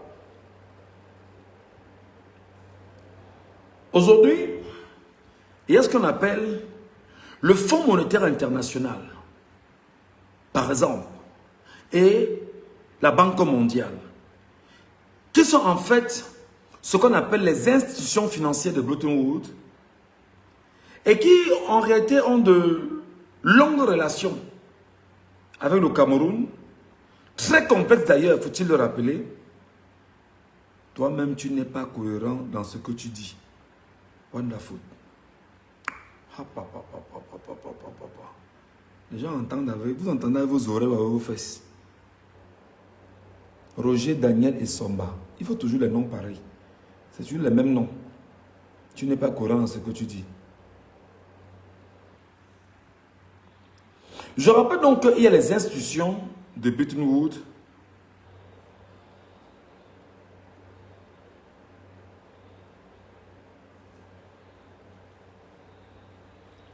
Les institutions de Bretton Woods, je vais peut-être toucher le cas de la dette du Cameroun. Le Fonds monétaire international et la Banque mondiale. Bref, ce sera un peu long si on tous ces sujets-là.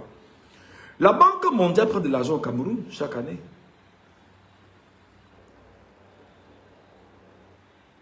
La Banque mondiale prête de l'argent au Cameroun chaque année. Bon. Le FMI prête de l'argent au Cameroun quand le Cameroun a besoin. Qu'est-ce qu'il faut donc faire pendant qu'on y est? Quand la Banque mondiale, le FMI, prête de l'argent au Cameroun, les deux institutions ont le devoir de s'acoquiner avec les forces onusiennes pour maintenir le pays dans ce qu'on appelle une certaine stabilité. Pour que les prêts qu'ils ont fait à ce pays-là, que ce pays travaille en esclavage pour enrichir les banques, la Banque mondiale et le Fonds monétaire international. Donc, regardez donc la configuration. Nous sommes encore dans l'esclavage des temps modernes. L'esclavage des temps modernes voudrait que vous et moi, on est considérés comme les esclaves. Et nous devons payer les dettes à la Banque mondiale, au Fonds monétaire international. Nous devons payer les dettes aux pays avec lesquels nous avons des relations bilatérales. Et le drame, c'est que ceux qui nous dirigent prennent ces dettes-là pour s'engraisser, pour voler, pour jouir et non pas pour travailler pour le pays. Et permettre en fait que ce pays puisse être émergent et permettre en même temps que les Camerounais, dans le Cameroun, ayant pris cet argent-là, se rendent compte de ce qu'ils sont endettés et avec des stratégies qu'ils pourront mettre en place, ils pourront rembourser toutes leurs dettes et devenir effectivement un pays stable sur toutes les données. Je vous rappelle que la Chine vend les armes au Cameroun. Je vous rappelle que la France vend les armes au Cameroun. Je vous rappelle que la Russie vend les armes au Cameroun. Qui sont ceux qui achètent ces armes? Ce sont les Camerounais qui achètent ces armes. Et les Camerounais achètent les armes dans ces pays étrangers pour essayer de laisser croire que nous pourrons avoir une armée puissante. Non, on n'a aucune puissance. Je dis bien que nous n'avons aucune puissance. J'insiste encore. Nous, ici au Cameroun, nous n'avons aucune puissance. Aucune qualité. Nous n'avons aucune puissance. L'impression qu'on vous donne, c'est que vous devriez acheter des armes pour être puissant. Mais en fait, ces 5 pays-là vous vendent les armes pour lutter contre les Camerounais comme nous et ceux qui descendent dans la rue pour dire qu'ils veulent chasser le régime en place. En fait, le régime est là pour garantir les intérêts de la communauté internationale de façon institutionnelle et des pays avec lesquels le Cameroun est dans une relation bilatérale pour lui dire, tu sais qu'il faudrait que tu nous aides à avoir l'argent, les armes pour maintenir le Cameroun dans la paix. Garde-moi un peu d'argent pour que je tue les gens là et que je maintienne ce que je veux maintenir, pour que tu viennes faire ce que tu as à faire et que tu t'en vas. Non, on est là, on garantit ce qu'on a pour toi. Donc en fait, Biya, Ngongo, Baboke, Chantal Biya et tous ceux qui sont autour du spécimen Biya ne sont là que pour garantir les intérêts de la communauté internationale, les intérêts des pays occidentaux, les intérêts des pays impérialistes et les nouveaux pays comme la Russie et la Chine. Biya est là pour garantir leurs intérêts. Donc en fait, vous devez donc comprendre pourquoi. Depuis tout ce qui se passe au Cameroun, l'ONU ne s'est pas prononcée. L'ONU n'a rien dit. L'ONU n'a pas placé la moindre virgule. Je ne parle pas du Haut Commissaire des Nations Unies à Yaoundé. Ici, là, il ne fout rien. Il ne sert à rien à Yaoundé. C'est juste fait... D'ailleurs, je vais vous dire. Il a fait 2 sorties. Hein. Attendez.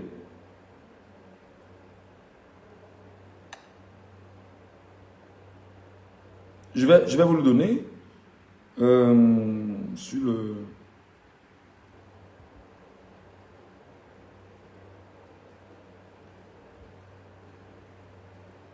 J'espère que je vais retrouver ça.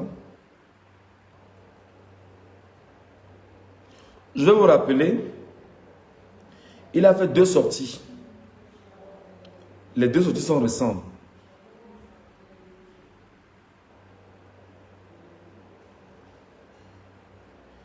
Il a fait 2 sorties récemment. C'était bien sûr à la veille de l'élection présidentielle. Il a fait une toute dernière sortie. Tu mélanges tout, mon frère. Ouais, Angéline. Je mélange tout comment? C'est quoi ton problème? Est-ce que je suis obligé de dire tout ce que tu dis? Le monde est tellement grand, le savoir est tellement immense, que je ne remets dans le contexte de mes propos que ce que je connais. Pourquoi tu veux que je mélange tout comment? Je suis effectivement sur l'Organisation des Nations Unies, les relations multilatérales, avec ces organisations-là, les organisations bilatérales et les relations avec les institutions financières. Dont le FMI, la Banque mondiale, plus précisément, la BAD, les banques internationales, la Chine, la Russie, les États-Unis, la France, la Grande-Bretagne, avec lesquels le Cameroun a des relations puissantes et sur le plan économique. Donc Biya, en fait, est ce qu'on appelle le maître esclave dans le précaré, dans l'espace conquis par les impérialistes pour garantir leurs intérêts à eux. C'est pourquoi Biya est capable de prendre leurs armes pour venir tuer les Camerounais et maintenir l'oppression occidentale par les soins et par la main de Biya au Cameroun. C'est comme ça. Très simplement. Donc ne nous attendons pas à la réaction des Nations Unies au Cameroun. Ce qu'il faut donc dire à mes chers compatriotes camerounais, c'est que Camerounais, Camerounaises, mes chers compatriotes, nous ne devons faire confiance en personne. Les 2 blocs dont tu parles là, ce n'est pas le plus important ici, ma soeur. Je ne suis pas dans le bloc, je te parle de l'ONU, point. Et je suis revenu avec l'histoire, pour le peu que je connais. Les 2 blocs ne sont pas importants pour le moment. Ce que je veux donc que tu comprennes, cher peuple camerounais, chers compatriotes, chers frères, chers sœurs, nous sommes dans une position d'esclavage. Et je vais donc t'expliquer pourquoi nous sommes dans une position d'esclavage. Et je vais te prendre un exemple très simple. Il y a une entreprise au Cameroun qu'on appelle Orange Cameroun, que tu connais très bien. Orange a environ 12 millions, 13 millions d'abonnés au Cameroun. Figure-toi que chaque abonné lui donne par jour 1000 francs. Ça fait combien? Ne regardons pas les chiffres. Sur la base du franc CFA, ça fait combien? L'argent est reversé automatiquement dans les banques françaises. Ça fait combien? Qui produit cet argent-là? C'est toi. C'est moi. C'est 40 millions de personnes. Donc plus vous êtes nombreux, plus vous consommez, plus vous êtes capable de produire pour enrichir les banques, enrichir les impérialistes qui ont pour mission de vous diviser. C'est la raison pour laquelle Biya Mbondo a imposé le tribalisme au Cameroun. Sa mission est de vous diviser pour mieux régner.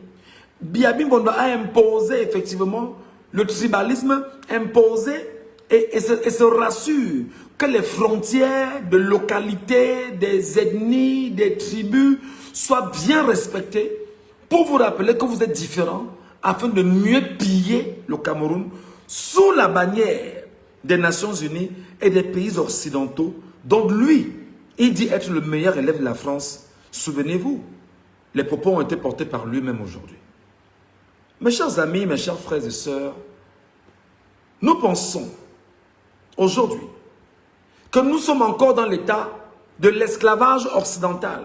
C'est pourquoi Thomas Sankara, qui pour nous est un prophète de la liberté, disait en son temps que nous ne sommes pas capables de payer la dette.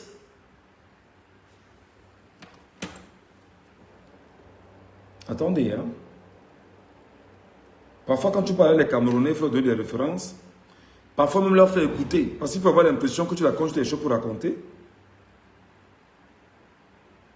Tu leur fais écouter pour qu'ils comprennent.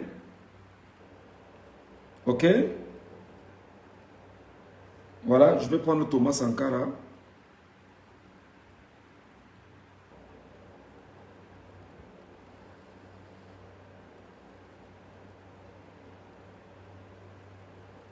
Je vais prendre Sankara, voilà, je vais prendre Sankara. Sankara sur la question de la dette. C'est quoi? Internet dérange chez moi ou quoi?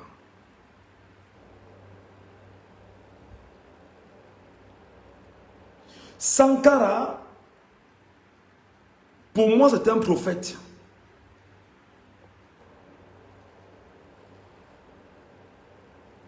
Qu'est-ce que Sankara nous dit sur la dette? Je pense que c'est un extrait, hein, je ne peux pas prendre, c'est très long.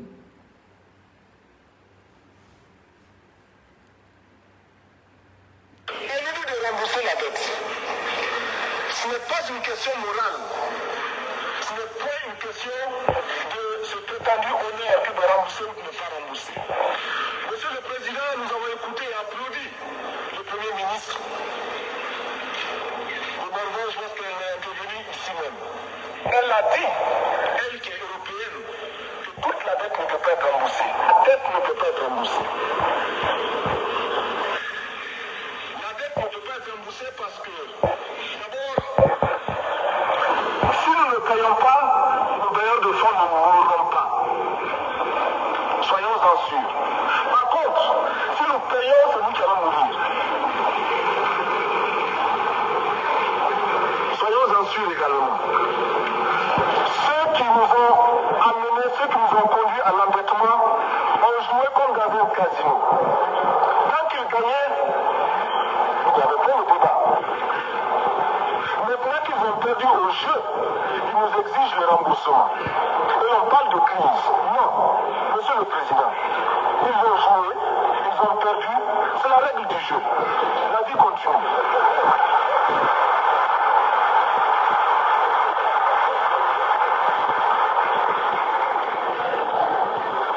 Nous ne pouvons pas rembourser la dette parce que nous n'avons pas de quoi payer. Nous ne pouvons pas rembourser la dette parce que nous ne sommes pas responsables de la dette. Nous ne pouvons pas payer la dette parce qu'au contraire les autres nous doivent ce que les plus grandes richesses ne pourront jamais payer, c'est-à-dire la dette de sang. C'est notre sang qui a été versé. On parle du plan Marshall qui a refait l'Europe économique. Mais on ne parle jamais du plan africain qui a permis à l'Europe de faire face aux hordes hitlériennes menacée. La stabilité était menacée. Qui a sauvé l'Europe? C'est l'Afrique. Voilà. C'est juste un extrait de Thomas Sankara. Pour ceux qui ont écouté, juste vous dire que nous sommes aujourd'hui avec Biabi Mbondo dans l'enclos colonial au Cameroun. Nous sommes aujourd'hui avec Biabi Mbondo dans l'enclos colonial au Cameroun. C'est pourquoi je salue un homme au Sénégal qu'on appelle Ousmane Sonko. Lorsque Sonko avait dit qu'il est temps que la France retire son genou sur le cou des pays africains.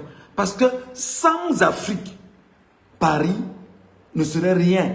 La France n'est rien. Donc il y a un combat que nous menons aujourd'hui. Le combat pour lequel nous sommes justement engagés là-dedans aujourd'hui n'est pas seulement le combat qui vise à faire tomber Biabi Mbondo qui nous fait souffrir. La lutte est plus profonde que vous ne le pensez. Le combat est plus intense que vous ne le pensez. Contre les ordres impérialistes qui s'imposent au Cameroun. Plus grave pour le cas du Cameroun. L'impérialisme au Cameroun s'est imposé avec le satanisme. Rosecroix, franc-maçonnerie, Ekanka, les Templiers, tout ce que vous pouvez imaginer là, ils sont au Cameroun pour un seul objectif, tenir les Camerounais gouvernants dans des loges, les confiner à l'esclavage des loges importées de l'Occident, leur rappeler qu'ils pourront avoir le bonheur et vivre autant qu'ils veulent vivre, bonnement au niveau du Cameroun et sur la terre, mais surtout de faire allégeance à leur gourou issu de ces loges-là, la franc-maçonnerie. C'est pourquoi vous verrez même, la franc-maçonnerie aujourd'hui a des branches ou a des divisions. C'est de l'Orient, c'est de l'Occident, c'est de ceci. C'est compliqué. Et entre eux-mêmes, ils se battaient encore pour dire, c'est cette faction de la franc-maçonnerie qui contrôle cette portion de terre. Donc vous allez vous rendre compte, mes chers amis, que le combat que nous menons aujourd'hui, ce n'est pas seulement celui qui vise à faire tomber Biya. Non. C'est faire tomber Biya. C'est déraciner Biya. C'est retirer exactement à Biya ce que Biya nous a enlevé depuis cher. Et c'est trouver le moyen de repenser le Cameroun sur le prisme de son indépendance qu'il n'a pas depuis 141 ans. C'est d'ailleurs pourquoi M. Anissé Ekane en est mort. Parce qu'il rappelait qu'il fallait absolument que le Cameroun soit libre sur le prisme de son indépendance. Et ça fait 141 ans que nous n'avons pas cette indépendance-là. Je vais quand même essayer de rapidement brosser, ce que j'aime toujours rappeler ici à mes compatriotes camerounais. 1884, l'Allemagne est là. L'Allemagne arrive étant déjà en froid avec la France, à qui elle a pris l'Alsace-Lorraine, et avec l'Angleterre, à qui elle a dévancé l'Angleterre sur le sol camerounais, après que les chefs locaux Douala avaient émis des lettres à la reine d'Angleterre Victoria, lui demandant de venir coloniser le Cameroun. Quand les Allemands vont arriver bien après, ils vont signer des accords avec les chefs Douala, qui vont estimer que les Anglais étaient trop lents. Alors, ils vont revenir 2 jours après. 2 jours après, on dira que non, c'est déjà là, il est au drapeau. Il y a des colères. L'Angleterre ne va pas accepter. Elle va dire que non, j'avais mes lettres qu'on m'avait envoyées ici. Il fallait que tu me laisses faire ce que j'ai à faire. Entre-temps, la France dit que les Allemands là ont pris une portion de nos terres. L'Alsace-Lorraine, il faut qu'on récupère ça. Voilà comment les gens vont s'arranger. Ils vont donc entrer. Après avoir fait ce qu'on appelle la conférence des Berlin sur le partage du continent africain. Donc ton pays, le Cameroun, notre pays là, où nous sommes là, le Cameroun, a été partagé. Et c'est d'abord l'Allemagne qui est venue faire le tracé du Cameroun. Lorsqu'ils ont chassé l'Allemagne pendant la Première Guerre mondiale, ils ont imposé effectivement à l'Allemagne de quitter le Cameroun, et la France et l'Angleterre, les vainqueurs de la guerre, se sont donc partagés ton pays, le Cameroun, toi et moi. L'une des raisons profondes de ce qu'on appelle la crise dans le Nozo aujourd'hui. Donc, ce qui se passe par exemple au cas du Nozo, je fais rapidement le lien. En réalité, ce qui se passe dans le Nozo, ce n'est pas une guerre entre les Camerounais, non. C'est une guerre entre la France et la Grande-Bretagne au Cameroun. Parce qu'en fait, la Grande-Bretagne étant dans un accord avec la France, pour dire comme c'est un bout de terre pas très grand, ok, je vais y laisser mon administration. Le Northern Cameroun s'est rallié au Nigeria. Le Southern Cameroun s'est rallié au Cameroun. Mais seulement, je garde encore mon emprise sur le Southern Cameroun. Et par conséquent, comme ce n'est qu'un bout de terre, et tu as la grande partie des terres, nous allons donc avoir une armée commune qui va continuer à avoir toutes les emprises sur le peuple camerounais. Et même en zone anglophone, à Bamenda et à Boya, globalement, je vais continuer, moi, l'Angleterre, d'avoir ma main mise sur ma possession de terre. Quand Le Drian, ministre français des Affaires étrangères, a demandé aux entreprises françaises d'aller investir la zone anglophone et de franciser la zone anglophone, c'était une provocation vis-à-vis bien évidemment de la Grande-Bretagne, qui n'a pas lésiné sur les moyens et qui a activé ses grands moyens. Et en activant ces grands moyens, la Grande-Bretagne, qu'est-ce qu'elle a fait? Elle a trouvé dans le moyen de dire, on organise une guerre, comme nous ne pouvons pas nous battre sur le sol européen, nous allons nous battre sur le sol africain. Et qui doit périr? Ce sont les Africains, notamment Camerounais. Et sous la bannière des Nations Unies, on va faire semblant de vouloir réparer la guerre. On n'est pas pour réparer la guerre. C'est que tu me laisses ma portion de terre, tu n'entres pas. Donc la France et la Grande-Bretagne sont ceux et celles qui se battent dans le Nozo. En armant les Ambazoniens, effectivement, la France et la Grande-Bretagne se battent là-bas. Et la France qui sait qu'elle tient effectivement une portion importante au niveau du Cameroun, en termes de terre, avec Biya qui est aux affaires, l'armée lui est fidèle, alors Biya envoie son armée au nom de la France, détruire ceux qui en réalité, en Ambazonie, portent les aspirations de la Grande-Bretagne, qui, je le rappelle, est également membre du Conseil de sécurité avec un droit de veto. Et dans cette configuration, voilà donc comment les choses avancent, durement pour les Camerounais et pour les Africains. Pour le cas du Cameroun, mon cher frère, ma chère soeur, mon cher compatriote, la seule chose qu'on soit capable de faire là maintenant, c'est la népalisation. Je te dis, et écoute-moi très bien, la seule chose qu'on soit capable de faire là maintenant, c'est népaliser le pays. Mais sachant qu'en népalisant le pays, on va mourir. Je t'explique pour que tu comprennes très bien. La seule chose qu'on doit faire là maintenant, c'est d'entrer dans une guerre avec le régime en place. Et je vais t'expliquer comment cela se fait. Une guerre avec le régime en place, c'est de, excusez-moi, c'est de killer tous les membres du régime. Avec les mains, avec les pierres, avec les bâtons, les tabasser et les tuer un à un.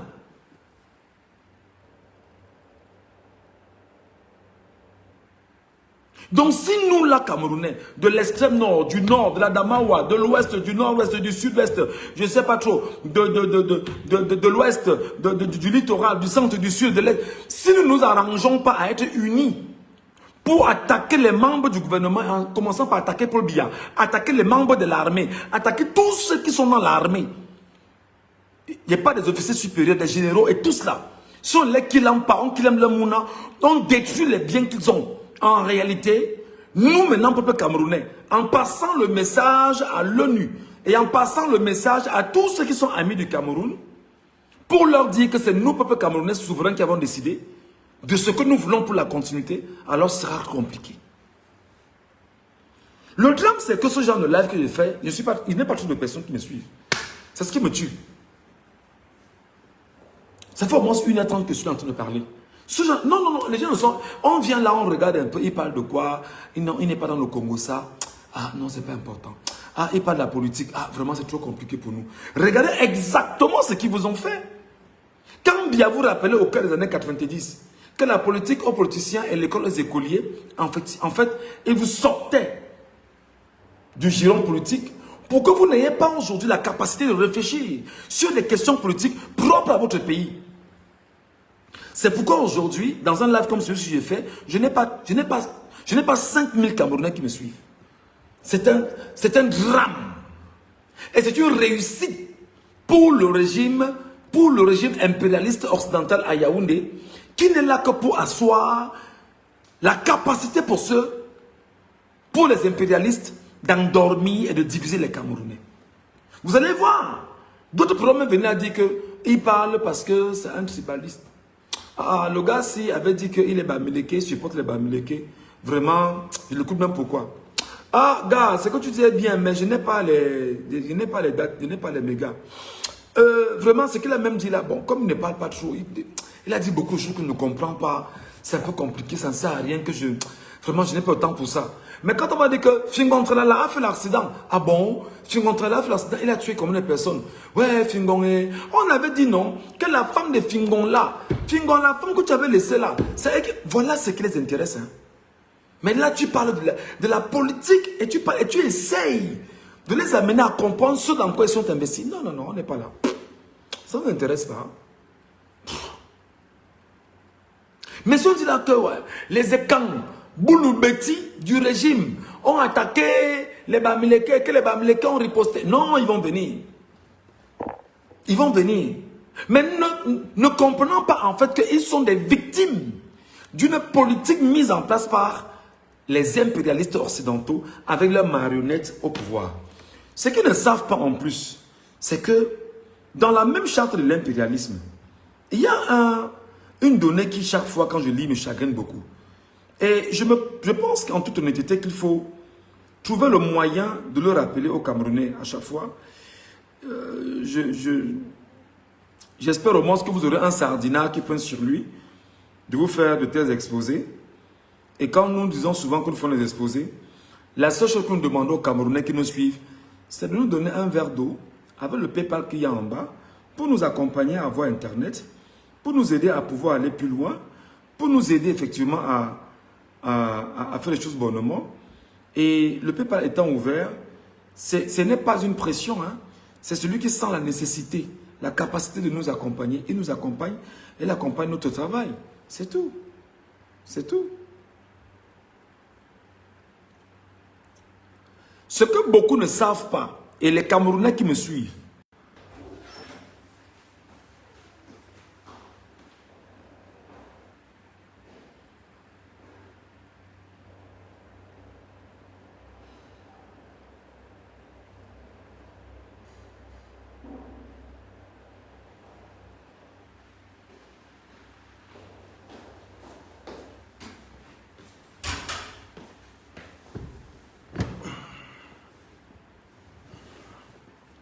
tapotez un peu là, les amis, s'il vous plaît. Apparemment, ce qu'on dit là peut déranger des gens et puis... Tapotez le live, voir, tapotez le live, voir. Vous n'êtes pas très nombreux, mais tapotez, voir. Mettez beaucoup de cœur, de j'aime voir. Mettez des pouces et des... Que chacun me donne par exemple 1000 pouces bleus et 1000 j'aime. Tu peux tapoter comme ça 1000 pouces bleus, 1000 fois. Tu tapes 1000 j'aime, chacun. Ça va nous permettre justement de sauvegarder ce qu'on est en train de faire et de permettre aux uns et aux autres effectivement de venir nous écouter ici après.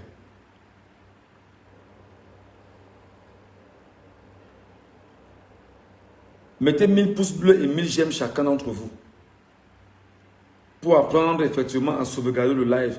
Et n'oubliez pas que lorsque vous mettez les j'aime, ce sont les j'aime là qui stimulent d'autres Camerounais à venir écouter ce qu'on met ici parce que l'algorithme de Facebook retient que ce qui se dit ici est important et c'est l'algorithme là maintenant qui renvoie l'information à ceux qui sont abonnés et à ceux qui ne le sont même pas pour qu'ils viennent écouter.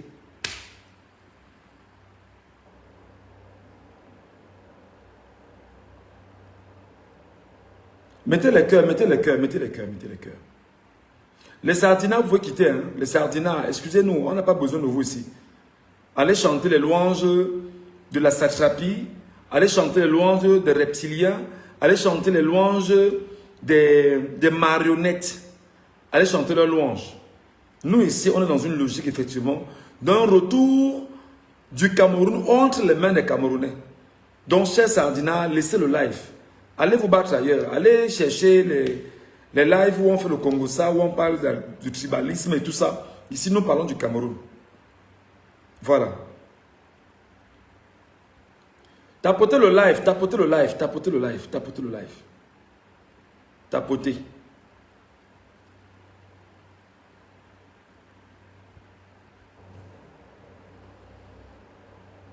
Que pensent exactement les impérialistes occidentaux sur la question de Biya? Tout pouvoir et gouvernement établi est légal, légitime et démocratique. Tout pouvoir et gouvernement établi par nous est légal, légitime et démocratique. Nous, c'est qui? La France, la Grande-Bretagne et les pays de l'Occident.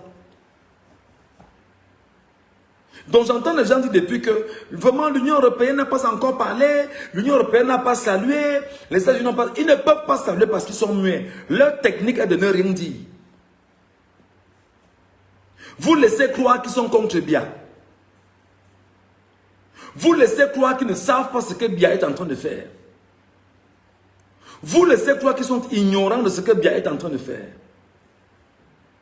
L'Union européenne sait, les États-Unis savent, l'ONU sait, les organisations internationales savent exactement ce qui se passe au Cameroun. Mais leur but, effectivement, est de maintenir Biya, qui est le garant de leurs intérêts au Cameroun. Comment voulez-vous donc que des pays étrangers viennent donc nous faire la loi au Cameroun? Tout à l'heure, je vous dirai exactement ce qu'il faut faire pour qu'on puisse avancer. Et ce sont les raisons pour lesquelles ils ne m'aiment pas. Beaucoup ne m'aiment pas parce qu'ils estiment qu'il est fou. Il dit des choses là qu'il ne peut pas prouver. Vraiment, il s'attaque à X et Y. Je m'en fous. La vie ne m'appartient pas. Je viens au monde, je vais partir laisser le monde. J'en ai rien à foutre. On est trop tôt pour mourir une fois qu'on soit né. Hein. On est trop vieux pour mourir une fois qu'on soit né. Tout pouvoir et gouvernement établi par nous, dans le nous là, ce sont les pays impérialistes. C'est le monde occidental.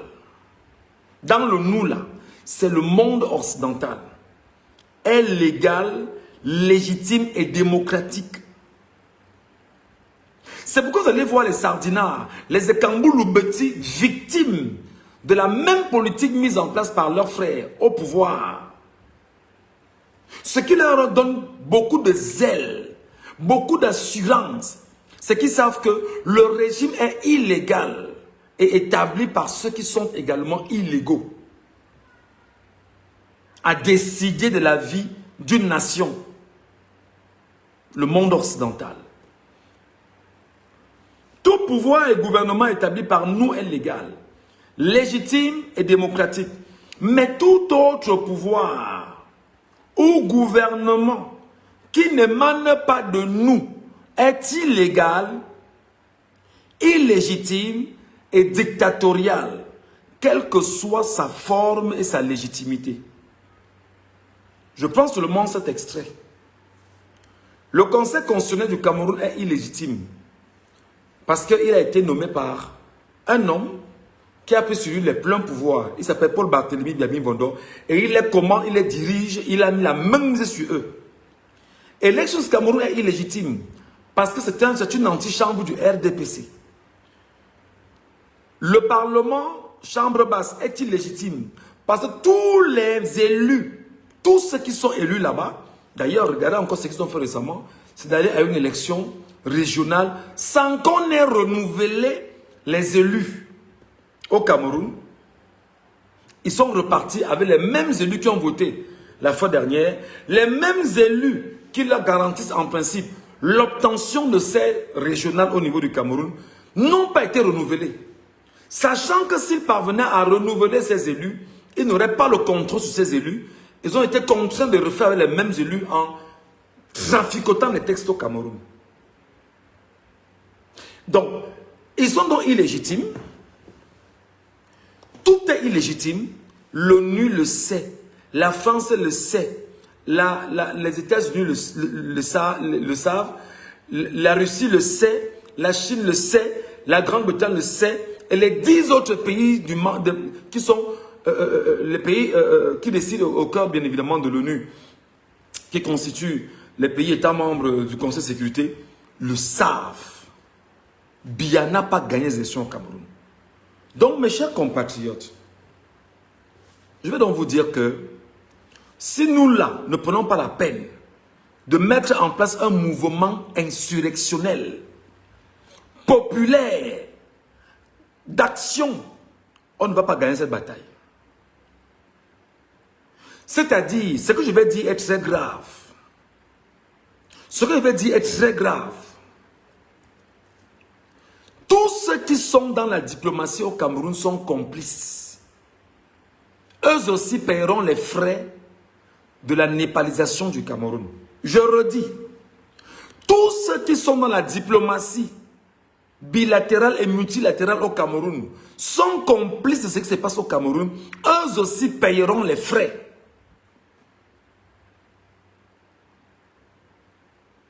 De la népalisation au Cameroun. Je rappelle que la népalisation, c'est d'aller fracasser tous les ministres, tous les directeurs généraux, mettre le feu sur toutes les institutions au Cameroun, comme l'ont fait les Népalais, imposer la volonté populaire, imposer la volonté populaire, et même l'armée, s'attendre à faire en sorte que ce ne soit pas l'armée qui prenne le pouvoir au Cameroun, parce que si vous laissez l'armée prendre le pouvoir au Cameroun, sans organiser le Cameroun, ce sera extrêmement difficile. Et c'est ce que Haïti a compris. Tapotez l'écran. Tapotez l'écran. Haïti a compris ça. Haïti aujourd'hui est un pays qui est venu à No Man's Land. Parce qu'ils ont décidé que nous n'allons plus suivre les injonctions occidentales.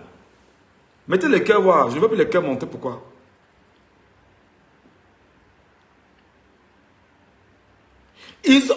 Vous voyez Haïti, non? Haïti, là, on vous dit non, Haïti est devenu un pays où les Haïtiens ont compris. Et je vous rappelle qu'Haïti, je crois que c'est la première république noire. Ok? Donc les Haïtiens ont compris. Les Haïtiens sont en train de lutter contre l'invasion occidentale chez eux. Alors ils ont donc choisi de créer la guerre, le trouble et détruire Haïti. Exactement comme ils sont en train de se battre à le faire au Mali, au Burkina Faso et au Niger. Pourquoi? Parce que ces pays ont décidé de mettre hors d'état de nuire ceux qui viennent s'attaquer à leurs intérêts. Et prennent donc leurs intérêts et en font ce qu'ils veulent. Donc ce qui se passe, c'est ça. Le Cameroun doit être népalisé. Ma soeur Bonmendi, bienvenue ma grande soeur chérie. Le Cameroun doit être népalisé. Au regard de l'exposé que je viens de vous faire, il n'y a rien d'autre à faire. Parce que Biya est protégé par les Nations Unies, les organisations internationales qui semblent et qui font semblant d'être avec vous. Dans cette népalisation, on doit commencer par fragiliser les entreprises étrangères au Cameroun. On doit fragiliser les entreprises étrangères au Cameroun. Les entreprises venant de l'Union européenne doivent être fragilisées. Les produits américains doivent être fragilisés. Les produits russes doivent être fragilisés. Les produits anglais doivent être fragilisés. Les produits chinois doivent être fragilisés. On ne consomme rien de ces 5 pays-là. On ne consomme rien qui vient de l'Union européenne. Parce qu'en le faisant, ils n'auront plus la capacité de vous imposer leurs produits à eux. Vous ne consommez plus ce qui vient d'eux. Et pour qu'on arrive à ce niveau, les amis, il y a un travail. C'est-à-dire qu'il faut qu'on s'organise dans ce que j'appelle encore le visage de la révolution camerounaise. Dans ce visage de la révolution camerounaise, nous devons avoir la capacité, je dis bien, nous devons avoir la capacité de parler d'une seule voix. Mbonmendi, par exemple, qui est connu, peut dire « Je suis dans la révolution ». Ngachou, dans la révolution. Sandy, dans la révolution, tel dans la révolution, on nous identifie comme étant le porte, c'est-à-dire que même si on est 200 dedans, qu'on soit effectivement dans la révolution. Et dans cette révolution, on doit maintenant avoir une posture de révolutionnaire. Les conférences de presse, les rencontres, les décisions, les échanges et la capacité à mobiliser le peuple camerounais et à être exactement ce qu'on appelle une société civile crédible pour le peuple camerounais. Sonko a réussi au Sénégal là, de l'autre côté là, parce qu'il s'est attaqué aux intérêts de la France et aux intérêts de l'Union européenne. Et ils ont estimé que Sonko est un danger pour eux. Et voilà ce qui fait que les Sénégalais ont donné tout ce qu'il y avait comme espoir à Sonko.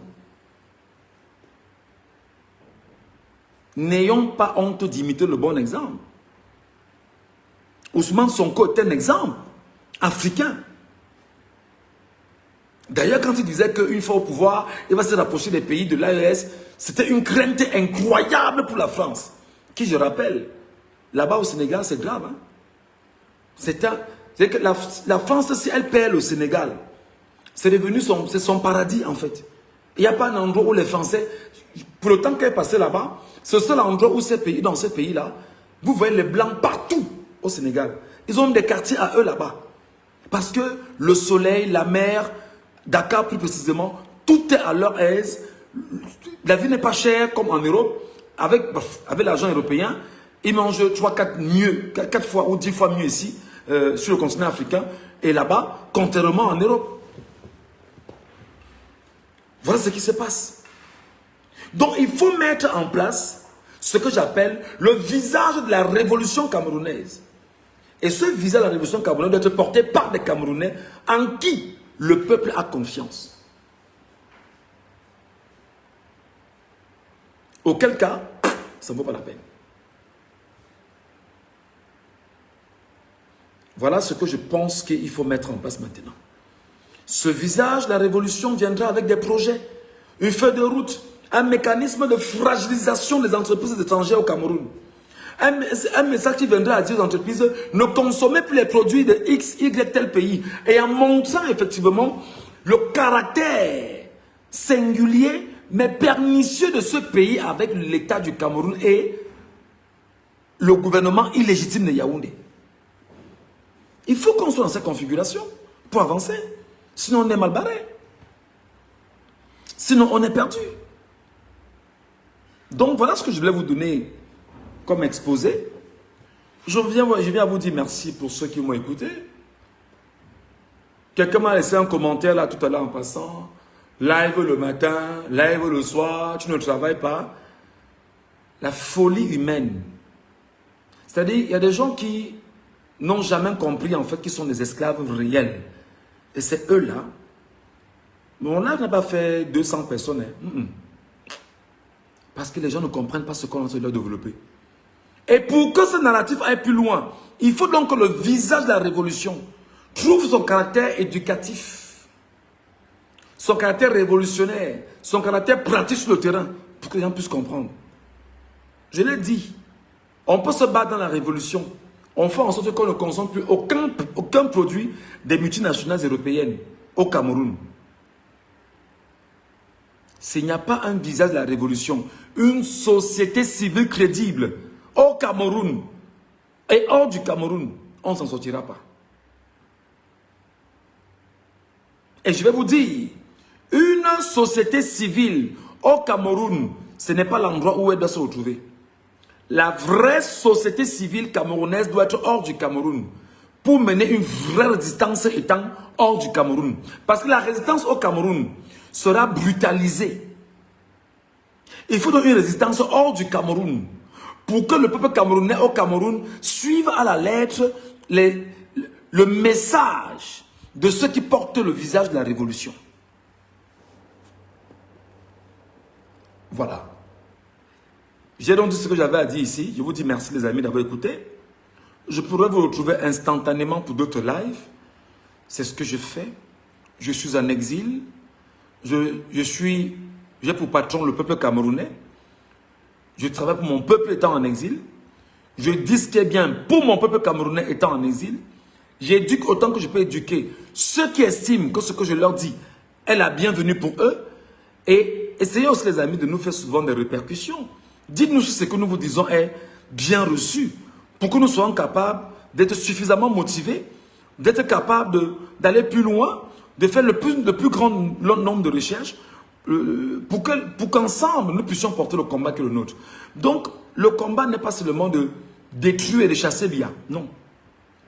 Il faut chasser Biya, il faut détruire la dictature, il faut détruire la tyrannie, il faut poursuivre chaque membre du régime dans une justice mise en place au Cameroun et que le Cameroun soit indépendant sans être contrôlé par une entité occidentale et que nous décidions effectivement aujourd'hui de la trajectoire que nous voulons pour l'avenir du peuple camerounais souverain. Préparons-nous à mourir. C'est bien de dire des choses comme ça. Préparons-nous à mourir. Des gens vont encore mourir.